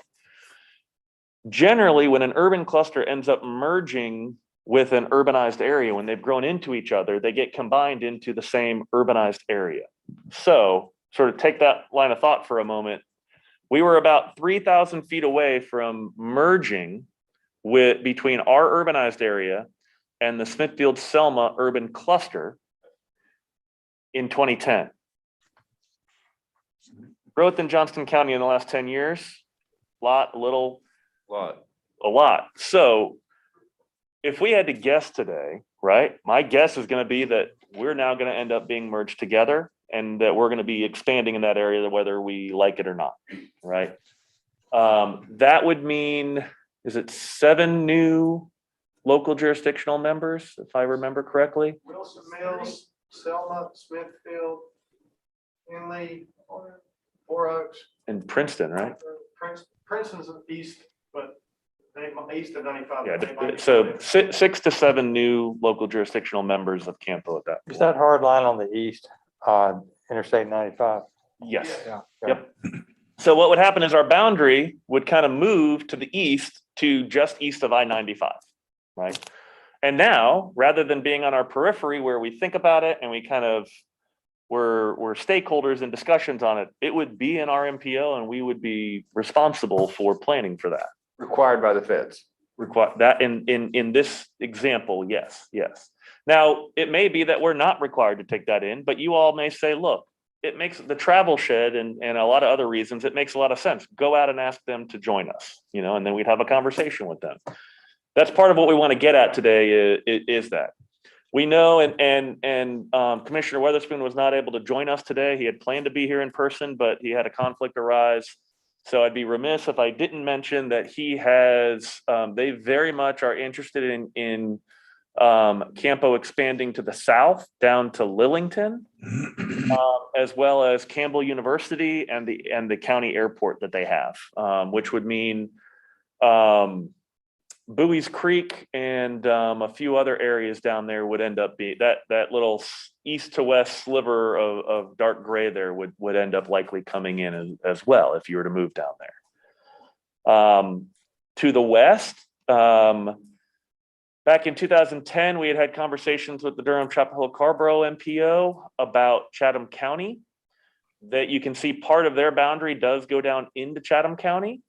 And in fact, part of the town of Cary that is expanded into Chatham County is actually within DCHC MPO. We have an agreement with them because there's also a small part of the city of Raleigh in Durham County and a small part of the city of Durham in Wake County. So we have an established agreement that's between you all and their board that says how we handle that. But in sort of reading the future of development and all of that, Felix Nwoko, their MPO director, and I had said, well, maybe at some point it would make sense to use the lake as a boundary, right? Like development that's really oriented towards an urbanization, oriented towards CAMPO. It's going to be a long time before it goes to the west of the lake. And in fact, probably coming down from the north, you'll have stuff that's oriented towards Chapel Hill and the Durham MPO. So to our west, if there's something to think about there, it might be to work with our partners in Durham to say, and Chatham County to say, maybe we adjust those purple lines to go to the lake, and everything east of the lake in Chatham County would eventually be in CAMPO or be in CAMPO after this action. And everything west, you're looking at the RPO or the DCHC MPO. And then to the north, you'll notice there's a lot of space there before you hit anything more, any more urban areas, right? So our northern boundary, looking at that in terms of what might be required after the census, we're not necessarily anticipating any major change being triggered there, other than another conversation about Butner and Creedmoor, right? So Butner and Creedmoor. Creedmoor is a member of the MPO. Butner is not.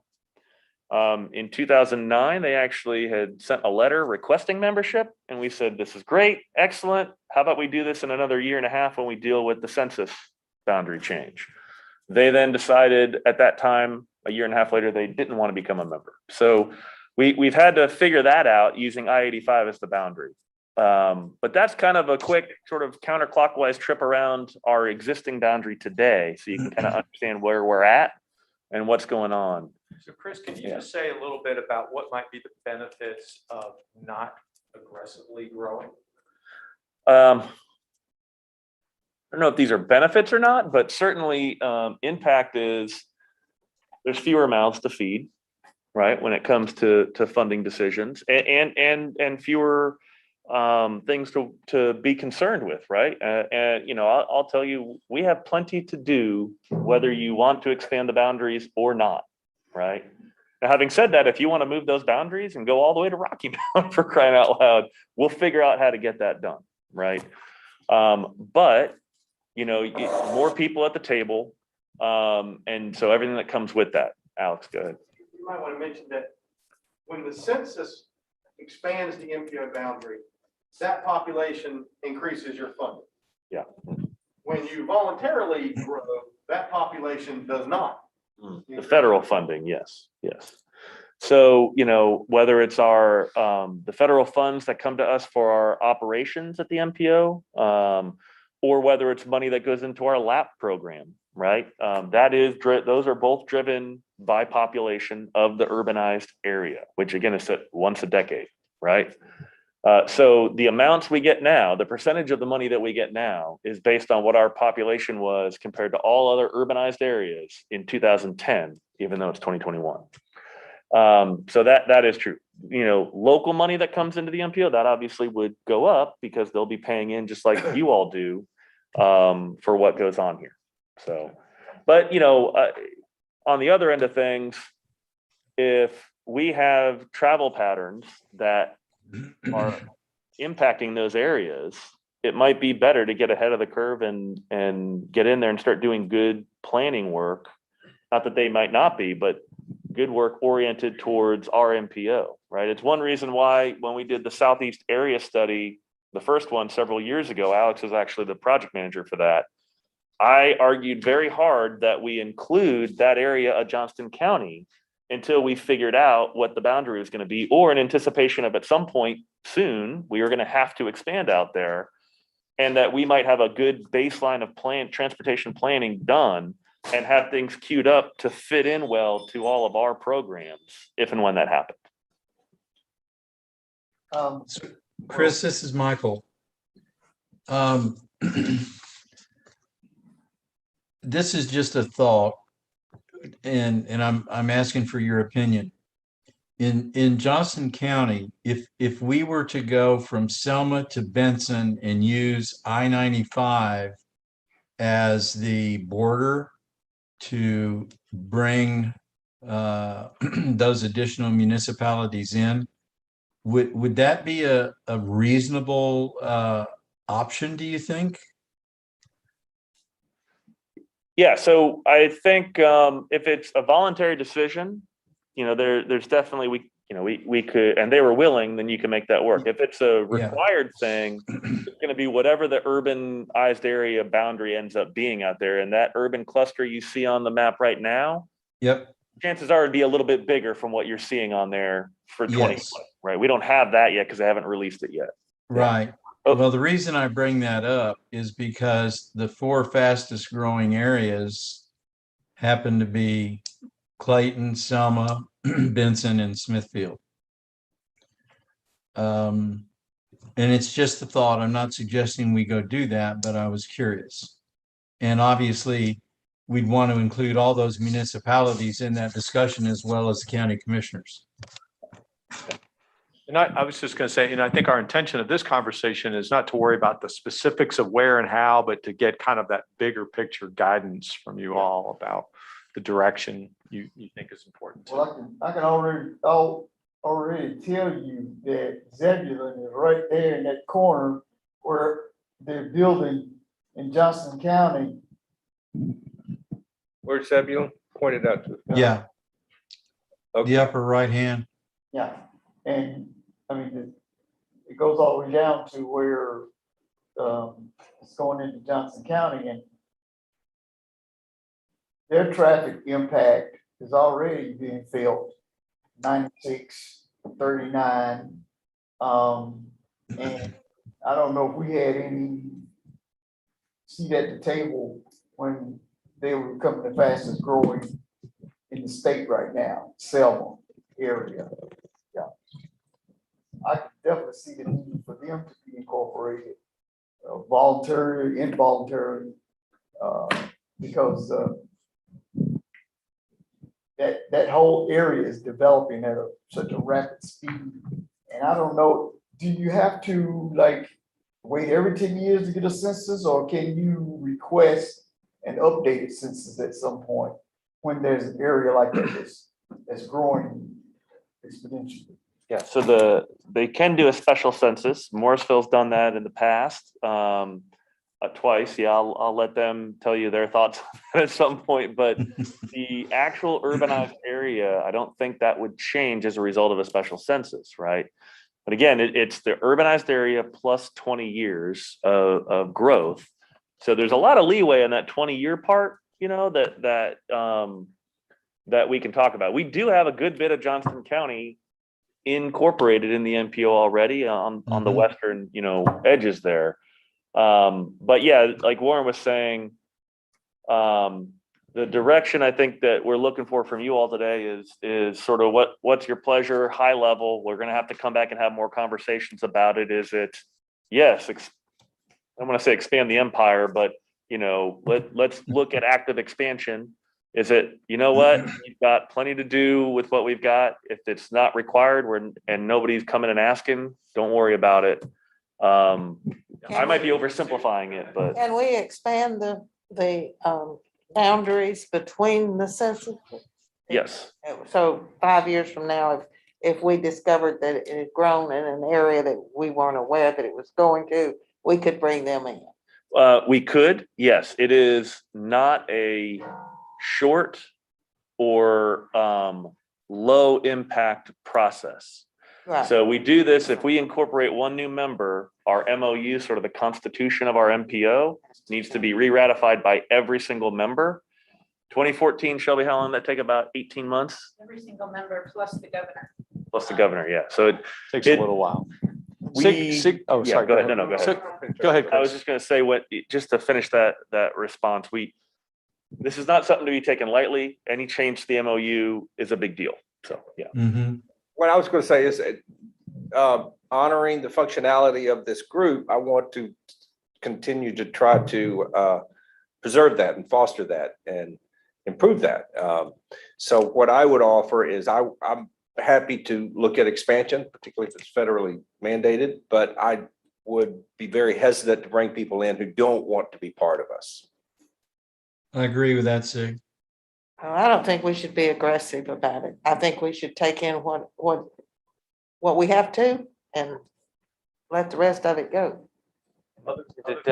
Perhaps I missed it. When do we expect to hear from the census as to what we need to or have to take in? So the census is anticipated, what they've said is they're going to release the urbanized area data, I believe in March of 2022. So we're a few months away, but we want to be able to hit the ground running and not be caught flat footed, which is why we're having this conversation now.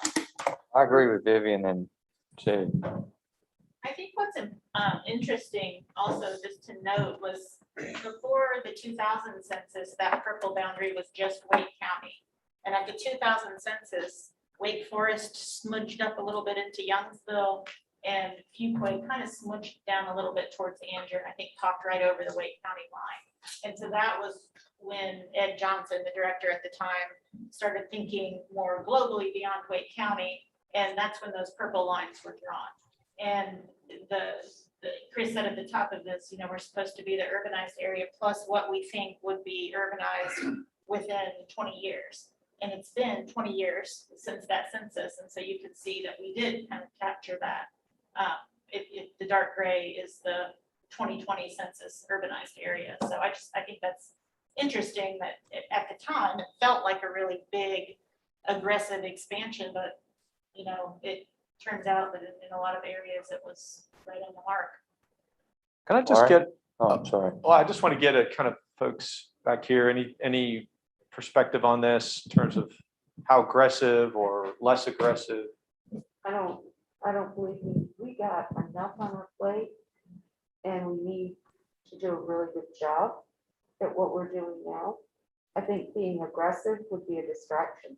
And I'm more following along the lines of let's wait and see what the census brings us and we go from there. I agree. I don't want to be aggressive either, but I am concerned for us, Apex, as we continue to expand into Chatham County. So I definitely think it's something we review, and I just don't want to rely on our staff to kind of chime in on that, but I don't want to be aggressive. So I'm a little- You all are about one parcel away from being in Chatham County, if I remember right. Yeah, like literally one parcel away. No, Go ahead, TJ. In this area, I'd say it maybe is almost an admin cleanup to go to the west a little bit and split the lake.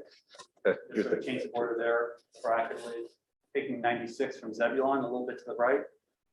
Might be useful just to help plan as that road does stuff, but not as far as the municipality. I'm not sure if it's possible to expand kind of more gently, but get some of that roadway, like I was talking about earlier, roadway, railway. You want to have that more in our control, more in our influence, our sphere of influence, and hopefully that's not a really heavy lift and add a lot of work to you, but it expands our influence into those spaces. Expansion within an existing member, like a county, if we were just changing our boundary within Johnston County and it wasn't impacting anybody else, that's actually a little more straightforward. It doesn't require an MOU change. We've still got to work with the state to do that, but that's less heavy lift. Yeah. A medium thing that expands our influence, which might be useful. Well, I'm in concert with what everyone said. I just wanted to bring it back to what TJ offered up front about following the rail lines. I think if you're right about what would be included, we will be following the rail lines. So I feel good about that. okay. Chris? I think we've got. Unless there's anything else from, oh, sorry. We got Yep. Michael.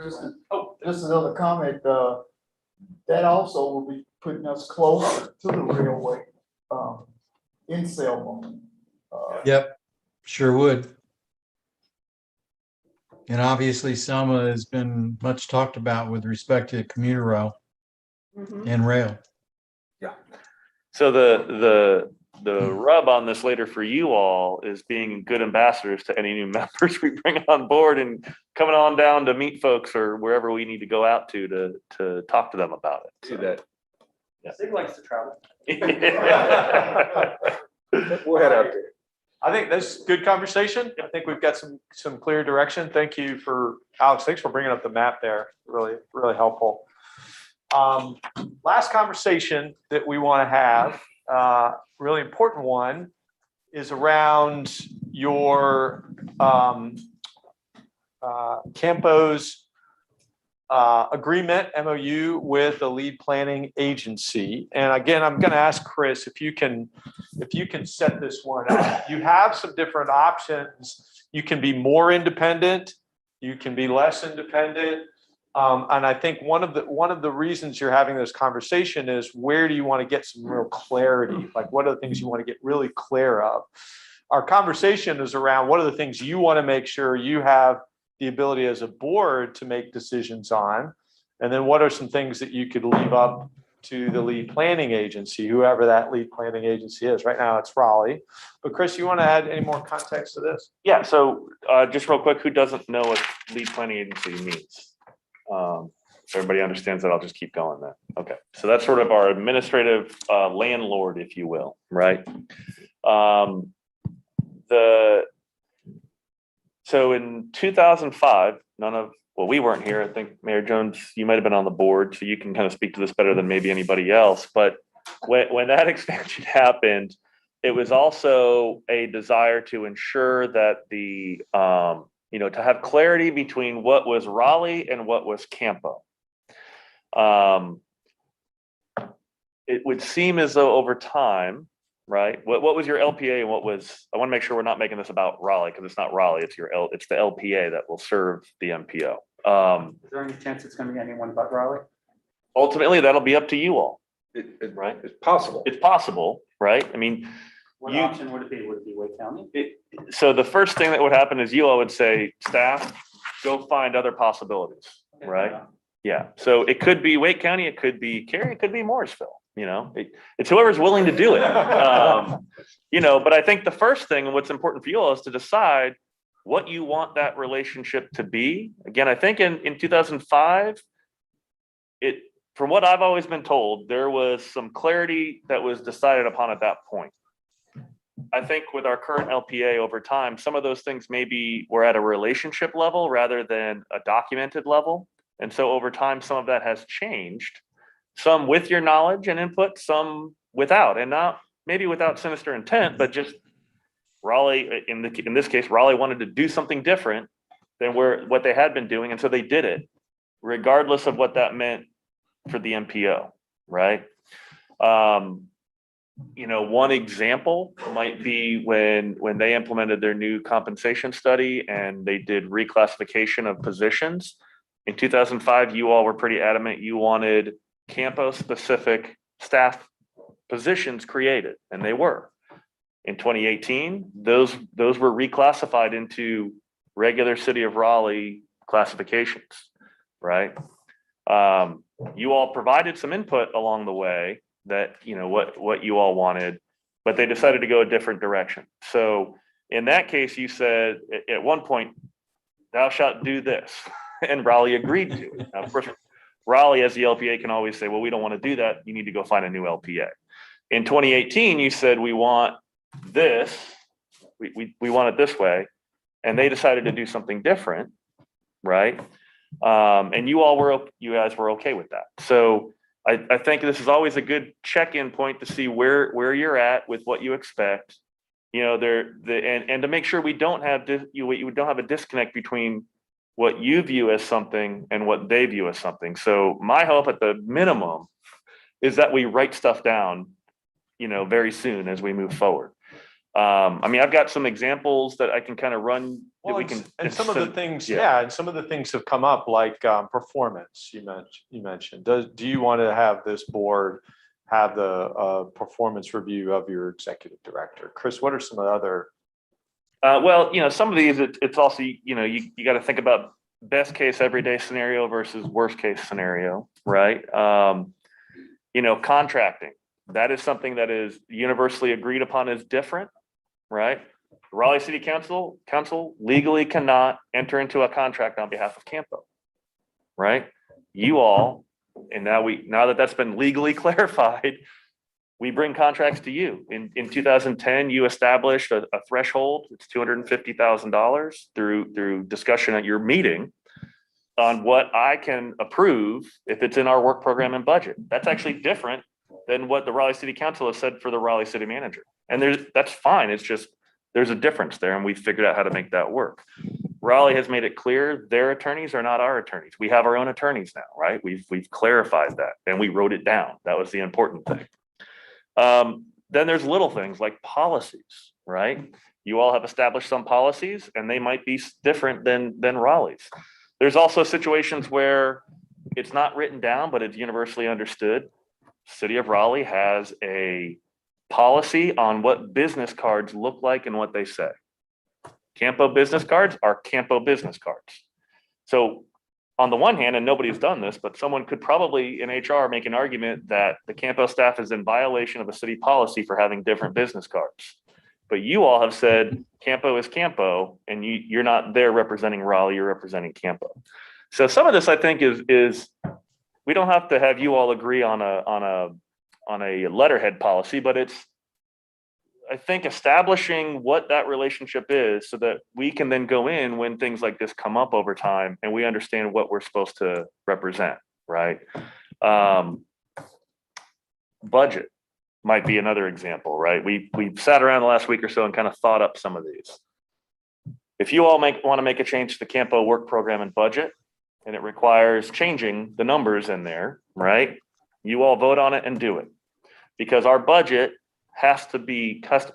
Raleigh is our bank, so our budget kind of lives in their budget document. It would go to the Raleigh City Council, right? Or our LPA council. Again, it's not about Raleigh. A member of that LPA council could pull that agenda item, right? If it was on consent. And ultimately they could vote against that budget amendment. What does that mean? We don't have anything written down to tell us what that means, right? So I think what I thought about with this coming out of it might be a formal LPA agreement between CAMPO and whoever the LPA is. Right now it's Raleigh, and if it stays Raleigh, that's perfectly good and fine. And everyone agrees this is how this works. Because it seems like in the past people did that. A lot of people have moved on. And where we're at now is some of those, there's question marks out there that maybe didn't exist 10 or 15 years ago. And there might be new ones. Maybe a worst case example is you all make a decision or are gonna make, or looking at making a decision. If the Raleigh city manager came in, and not that they would do that, if our LPA city manager came in and said, CAMPO staff do this, and it's not in line with what you wanted done, what are we supposed to do? Right? That doesn't happen on a regular basis. Like, it hasn't happened. But again, as we continue to grow as a region, issues are changing. Just the discussion today, you heard at the very beginning, no new roads, and wait, we want some new roads, right? There are differences across our region. And if you want our staff, your staff, right, to be your staff, we need to, I think the point of this is to figure out where you're at. And then we write it down and we make sure that our LPA is in alignment with that. And if at some point it makes sense to be somewhere else, we go there. If it makes sense to be independent, we go do that too. We can't make that decision without having some means to compare and contrast facts. Right. And, you know, sometimes it's better the devil you know than the devil you don't. Yeah, so I'm not advocating for anything from that today. I think you're absolutely right. If you were saying you were unhappy with Raleigh, which I've not heard that from anyone, and you wanted to look for a new LPA, then we would have to get into that. If you were saying, well, what are the options for more independence or different models, we'd have to get into that. There are examples, you know, in Florida, there's a wide variety of how MPOs are structured, right? Some are smaller MPOs and they end up being very intertwined with their LPA, with that central city that makes up that MPO. Others are completely independent, a separate organization, 100%, and very much like a council of government, like TJ Cog. And then there's some that are independent, but essentially contract back with whoever their LPA is on a variety of issues, right? So there are examples across the spectrum. I think this is sort of an opportunity to check in with you once every 5 or 6 years to see where you're at. Yeah, so that, you know, again, I think just trying to get a sense, are you looking for more independence and have more authority over some decisions than you currently have? You feel like it's about right? Maybe you would like to turn more over to the LPA? Based on what Chris has shared, what's your thought as you listen to this? Go ahead, TJ. This time, it seems like this is a not broken, don't really fix, but I think you were just asking for some clarity about what our expectations are and how much authority we want to grant to CAMPO as an independent, autonomous organization. I think this group probably wants it to be autonomous, just like we don't want the legislature telling municipalities what to do. We'd rather not have our LPA telling CAMPO what to do. So if you were to put together how things are working now, get those two lawyers talking to each other, and just bring forth what you think might be some pain points that you want actual decisions from us about. Because right now, you said a lot, it's all kind of vague. We can't really address that. But if you think that like the not performance review, the fact that your salaries are no longer your own salaries, they're part of Raleigh's thing, although we already approved that, what do you see us doing in the future differently? Essentially, we want our decisions to be our decisions as a group. That's why we have this group. And the LPA seems like that's just an administrative framework. There's a means to an end. So we appreciate them. We appreciate that they're making us possible and to function, but they're not decision makers. And I think we want to make that clear to all parties involved. That's my opinion on how it works. LPA, it's nothing personal about Raleigh. It is just an LPA arrangement. Sig, your thoughts on this? Just jumping in, I am totally comfortable with Raleigh. I think the fact that they're transparent and we don't hear about them and we don't hear any problems about them is great. And I think they provide a great function in terms of HR and payroll.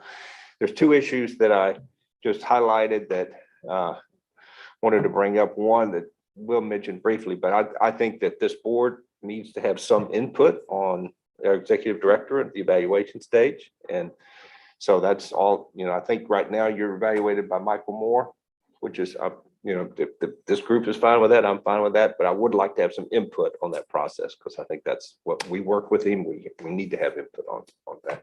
Will not be two separate evaluations? No, we don't evaluate him now. Sorry? We do not evaluate Chris now. So We don't determine his salary, what? No, does the in terms of his evaluation- annual evaluation, his performance evaluation. We don't have it, and Michael Moore gives him his performance evaluation.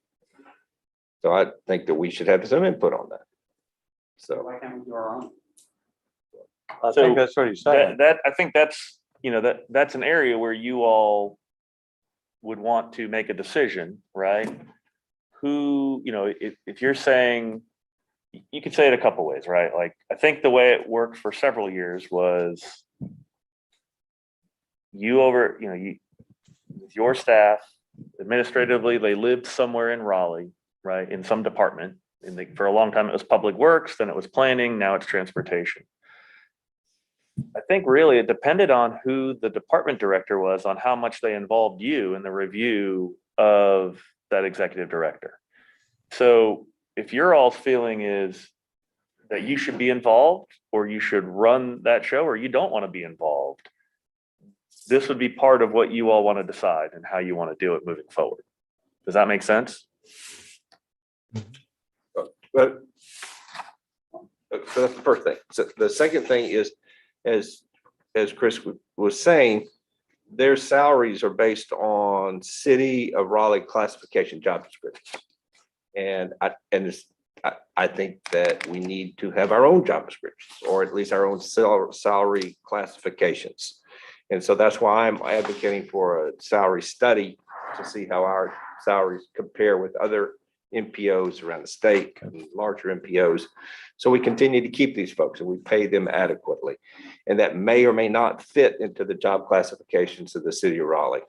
And so if we could, for me personally, if we could handle those two issues, I'd be totally happy staying with Raleigh. Raleigh's just a pass-through, we're paying the salaries. We're paying them and they administer them through the. Whoever the LPA would be, you all pay 100% of the CAMPO cost, right? Federal funds and the local funds proportionally, right? In other words, your LPA doesn't provide you, the LPA doesn't pay for something that you aren't paying for. Does that make sense? So whether it's this computer, this came out of the CAMPO budget. So some percentage of this was paid for by Wake Forest, by federal funds, by Raleigh funds, Raleigh doesn't provide IT for free. You pay for that. Raleigh doesn't provide salary or benefits for free. You pay for that. The lease for our office space is paid. That's 100% paid by the MPO budget. And right? do we pay Raleigh for their time in administering the HR program? Yes, We do. the indirect. So we're budget. paying everything. Yes, As you said, everything that CAMPO does, we pay for. correct.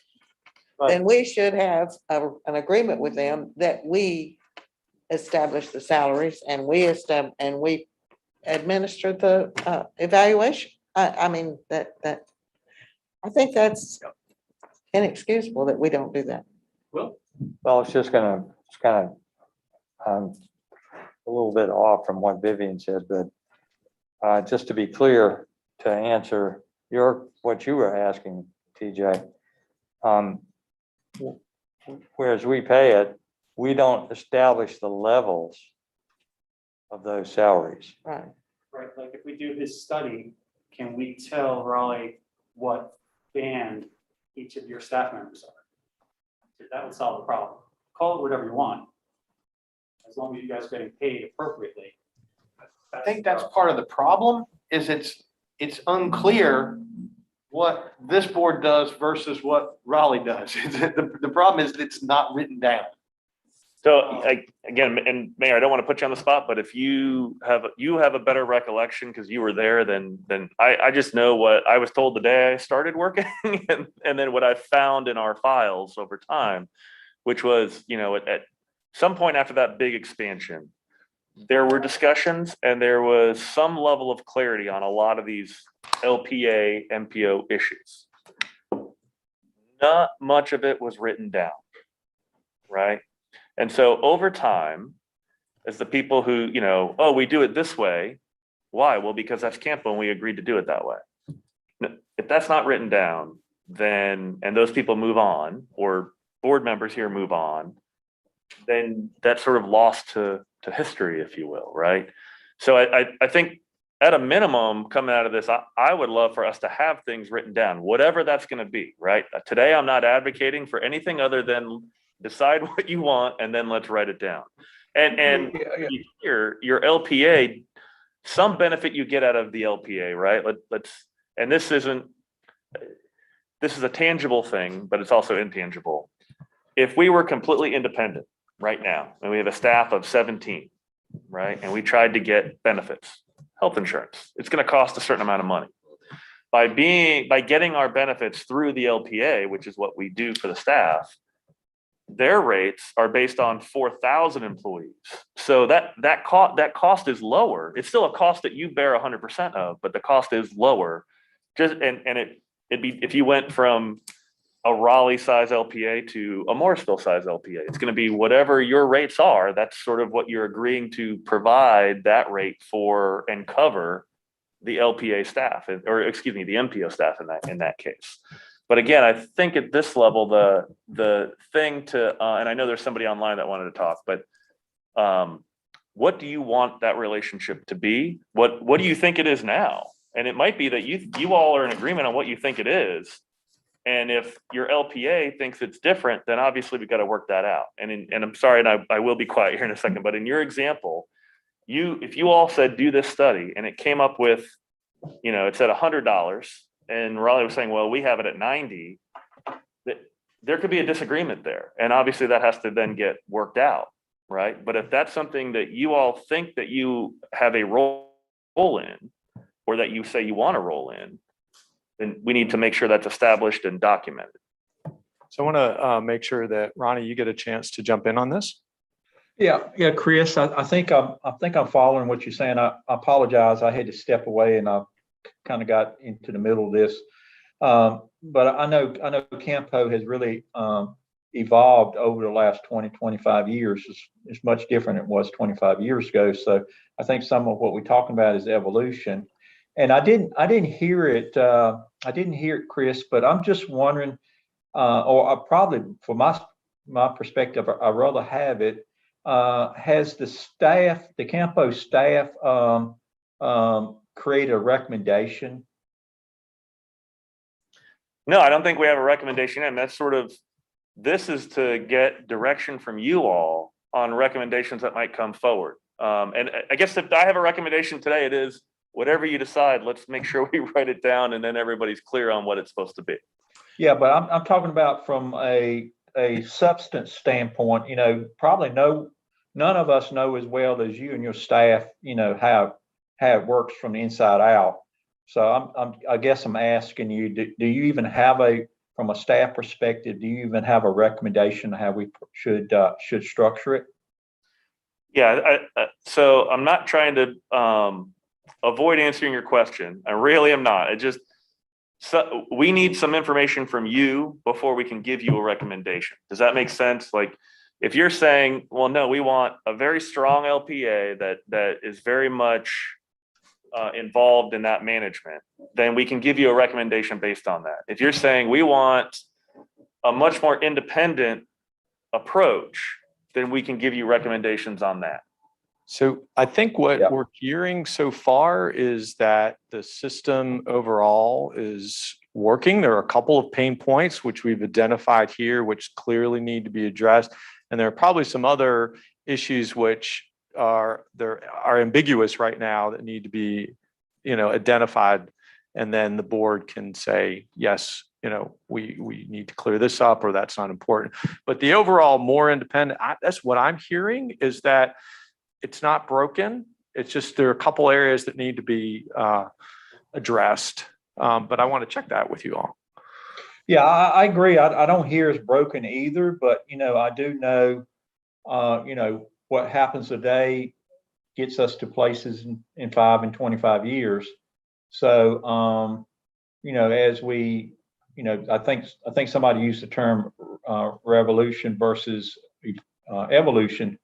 I don't think I'm hearing a revolution here, but I do think, every once in a while, and this may be the case, we need to look at it and see if it's things we need to evolve in. I know Chair Hutchison is saying there that there's a couple points that he sees that that kind of way we are structured today hinders, the chair in being able to work with us on some things. And if that's the case, I don't think it's broken, but maybe we are in an evolution phase. I think I would like to see us develop some kind of an agreement that could be signed by the LPA and by CAMPO to make sure that it is in writing as we go forward. And that way it will stay that way until we decide to change it. So I think we need a signed agreement on what each group does. I'm in. And I think that we need to be involved in that, not just staff, so in figuring out what that agreement says. So you want to direct staff to develop what that might look like and come back to you and walk through it with you? And that's already coordinated with the LPA. Yeah, I mean, it sounds like if that's what you want to do, then I think coming out of this is essentially a directive to have us work with the LPA to put that together, right? And obviously there's gonna be lawyers involved. And roles and expectations. Yeah. Before we get too far, and I don't want to put her on the spot, but yeah, I'm going to. Mayor Baldwin, you've been very quiet during this discussion.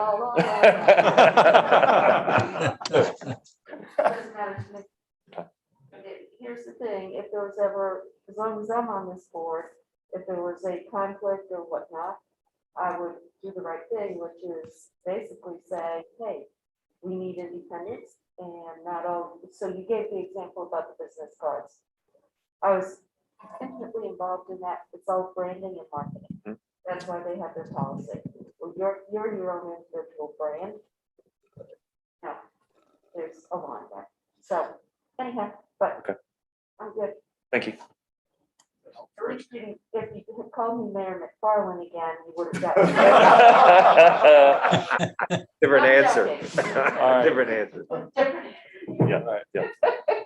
So timeline, Chris, about when you want to make sure you have another conversation on this? Yeah, I mean, so obviously nothing is,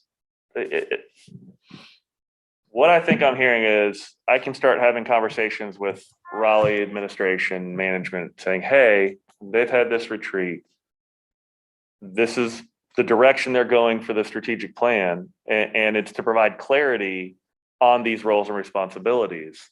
But the underlying or overarching view is, and I want to maybe, TJ, if you could restate it again, you said it a few minutes ago, and I thought that's what folks were agreeing with, but I don't want to put words in anybody's mouth. So your view is that the staff is your staff, they work for the executive board, and there's a level of independence from autonomy from Raleigh or from the LPA. Again, this is not about Raleigh, from the LPA. LPA is an administrative framework for this organization and is not a decision-making entity. The executive board is the decision-making entity. Okay. Good. Thank you.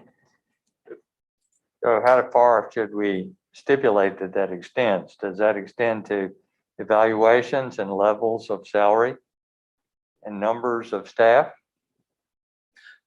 Yeah, so I think that, Jam your staff into their bands. It doesn't matter what they're called, it's the compensation that matters. And you have your own internal job descriptions. Those are what matter.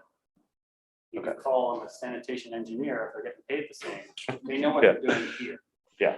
So I don't see any reason why Raleigh would have a problem with us choosing what staff level or what job description that person is. That's just input for them.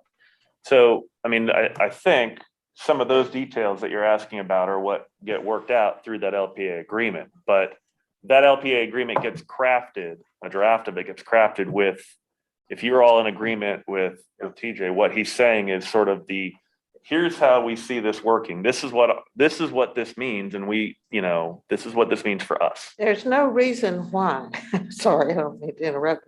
There's no reason why CAMPO could not be a separate department in this LPA's pay and classification program. So that you're not lumped in with a public works director. You're the executive director of CAMPO. And all of the planners that work with CAMPO are in that same category. There's no reason why that couldn't be, is there? There's no reason why that couldn't be a separate department. I don't know. We have to. That's one of the things we work through with them, right? And I'll just, so we put it out there. If there's an objection to things that you want, then obviously we need to work through that with our LPA. And ultimately, if there can't be an agreement, then a decision would need to be made about how to proceed either with a new LPA or not.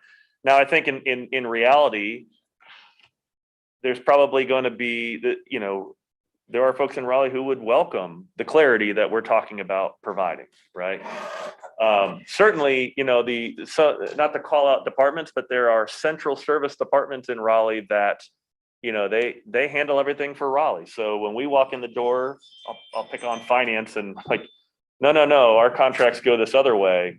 And it's a new person. It's like, oh my goodness, I'm learning the Raleigh system. And now there's a whole separate CAMPO system I've got to learn. But Raleigh has agreed, mostly because the lawyers said they had to, that there's a different way we have to go about this. So I think that ultimately having this LPA agreement is going to be important moving forward when there are disagreements or ambiguity about things that are happening.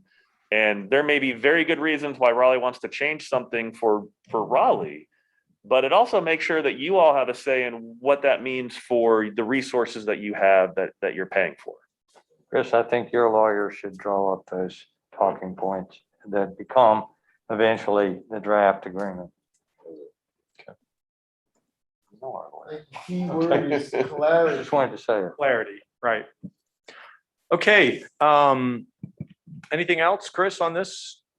All right. I think we've got what we need to get going. And obviously this will involve more discussions with you all over the next coming months. I mean, my hope, I guess that's the other check-in point with you.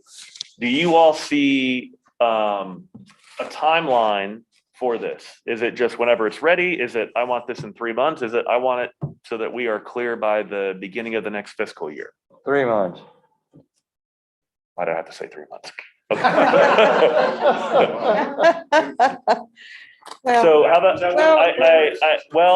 that works for me. I don't know if that'll work for everybody involved, but how about we do this? We say within 3 months, we will have had at least an initial conversation with the LPA, and that we will come back to you with feedback from that discussion, as well as maybe even the beginnings of, here are things that we think the LPA is going to cover. The LPA agreement will cover. We should certainly have it completed by the beginning of the next fiscal year. The whole thing signed and there we go. Okay. You brought this to us because you needed our help and support. You have our help and support. Be careful with your. Yeah. All right, so we've covered everything that's on the agenda. Is there anything else that you all want to make sure that we cover today? No, Marianne wanted to stay for a couple more hours, so we could extend it. So we've covered, you've covered a conversation on your LPA, on boundaries, getting a sense of what are the priorities. and getting some more clarity on vision. The next step in this process is in 2 weeks, the TCC is going to come together, and some of your directional guidance, they're going to start to work through and add some more details to that as they start to put together what a strategic plan looks like. Staff's then going to take that and develop a draft implementation plan. So this is going to come back to you probably early next, I don't know, end of the year, early next year, I guess at this point. So you have another chance to look at what you have in terms of a strategic plan. I think our goal was to have you all considering this sometime in the January, February timeframe for adoption. The strategic plan update, the overall document. 90 days. 90 days, there you go. Just want to thank you, Warren, for your work, and so your staff did a good job getting us through this today. Thank you very much. Thanks, Will. Thank you. Folks online, any final words, comments? Just that I thought this was a very beneficial meeting, and thank you very much for your leadership and your staff's leadership. Thanks. Okay, SIGA's chair, you have So, Warren, let me just share my thanks to you and the staff. The food was great. So thank you all. I really want to thank our members in addition to that for spending an entire day. I know how important it is to be able to spend a day here, but I also know how difficult it can be to slide away from your normal responsibility. So we really appreciate everybody spending your time here. And I agree. I think it was incredibly productive. It's exactly what we needed to be doing. It sets the direction for how we want to be moving forward. And I think it just once again highlights what a great organization we are. So thank you and have a great weekend. And we just gave you back 15 minutes. sandwiches and salads. Okay. Sure. Yeah, let's do it. Let's do it. Can we get the folks? Yeah, there we are. Contrast a little loud up, and we can try. Folks online, hang on just a minute. Sam, you can jump off. That's good. Where was you? Photo. All right, let me get it. Go ahead, get it. All right, members. All right, we do a quick photo here. You got We hear you. in Yeah. front of all of them. I'm sorry. Yeah, yeah, we'll do it right here on the video. Right. Okay, I got it now. All right. You want to like put them up above? Yeah, yeah. And then we have the vision here. Yeah, no, you want the vision, so you tell us where you want. I think it's good. Here we go.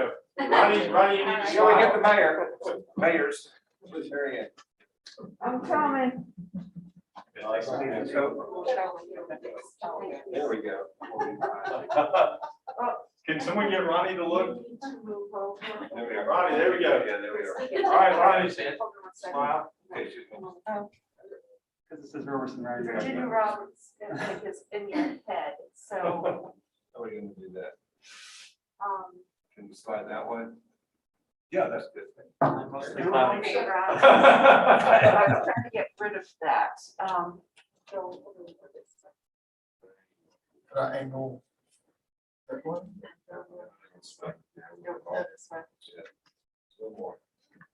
That's good, right? Don't move. Back in third grade. That's right. All right. All right, everybody. 1, 2, 3. All right, one more. The camera's left to right. Once he puts this down in the next camera. Transportation. Transportation, mobility. Equity. Forward thinking. All right. Thank you all for making so much time. Thanks, everyone. Thank you. Bring it in. I like to see that. Oh, wait, Vivian, you wanted one more time. Everybody.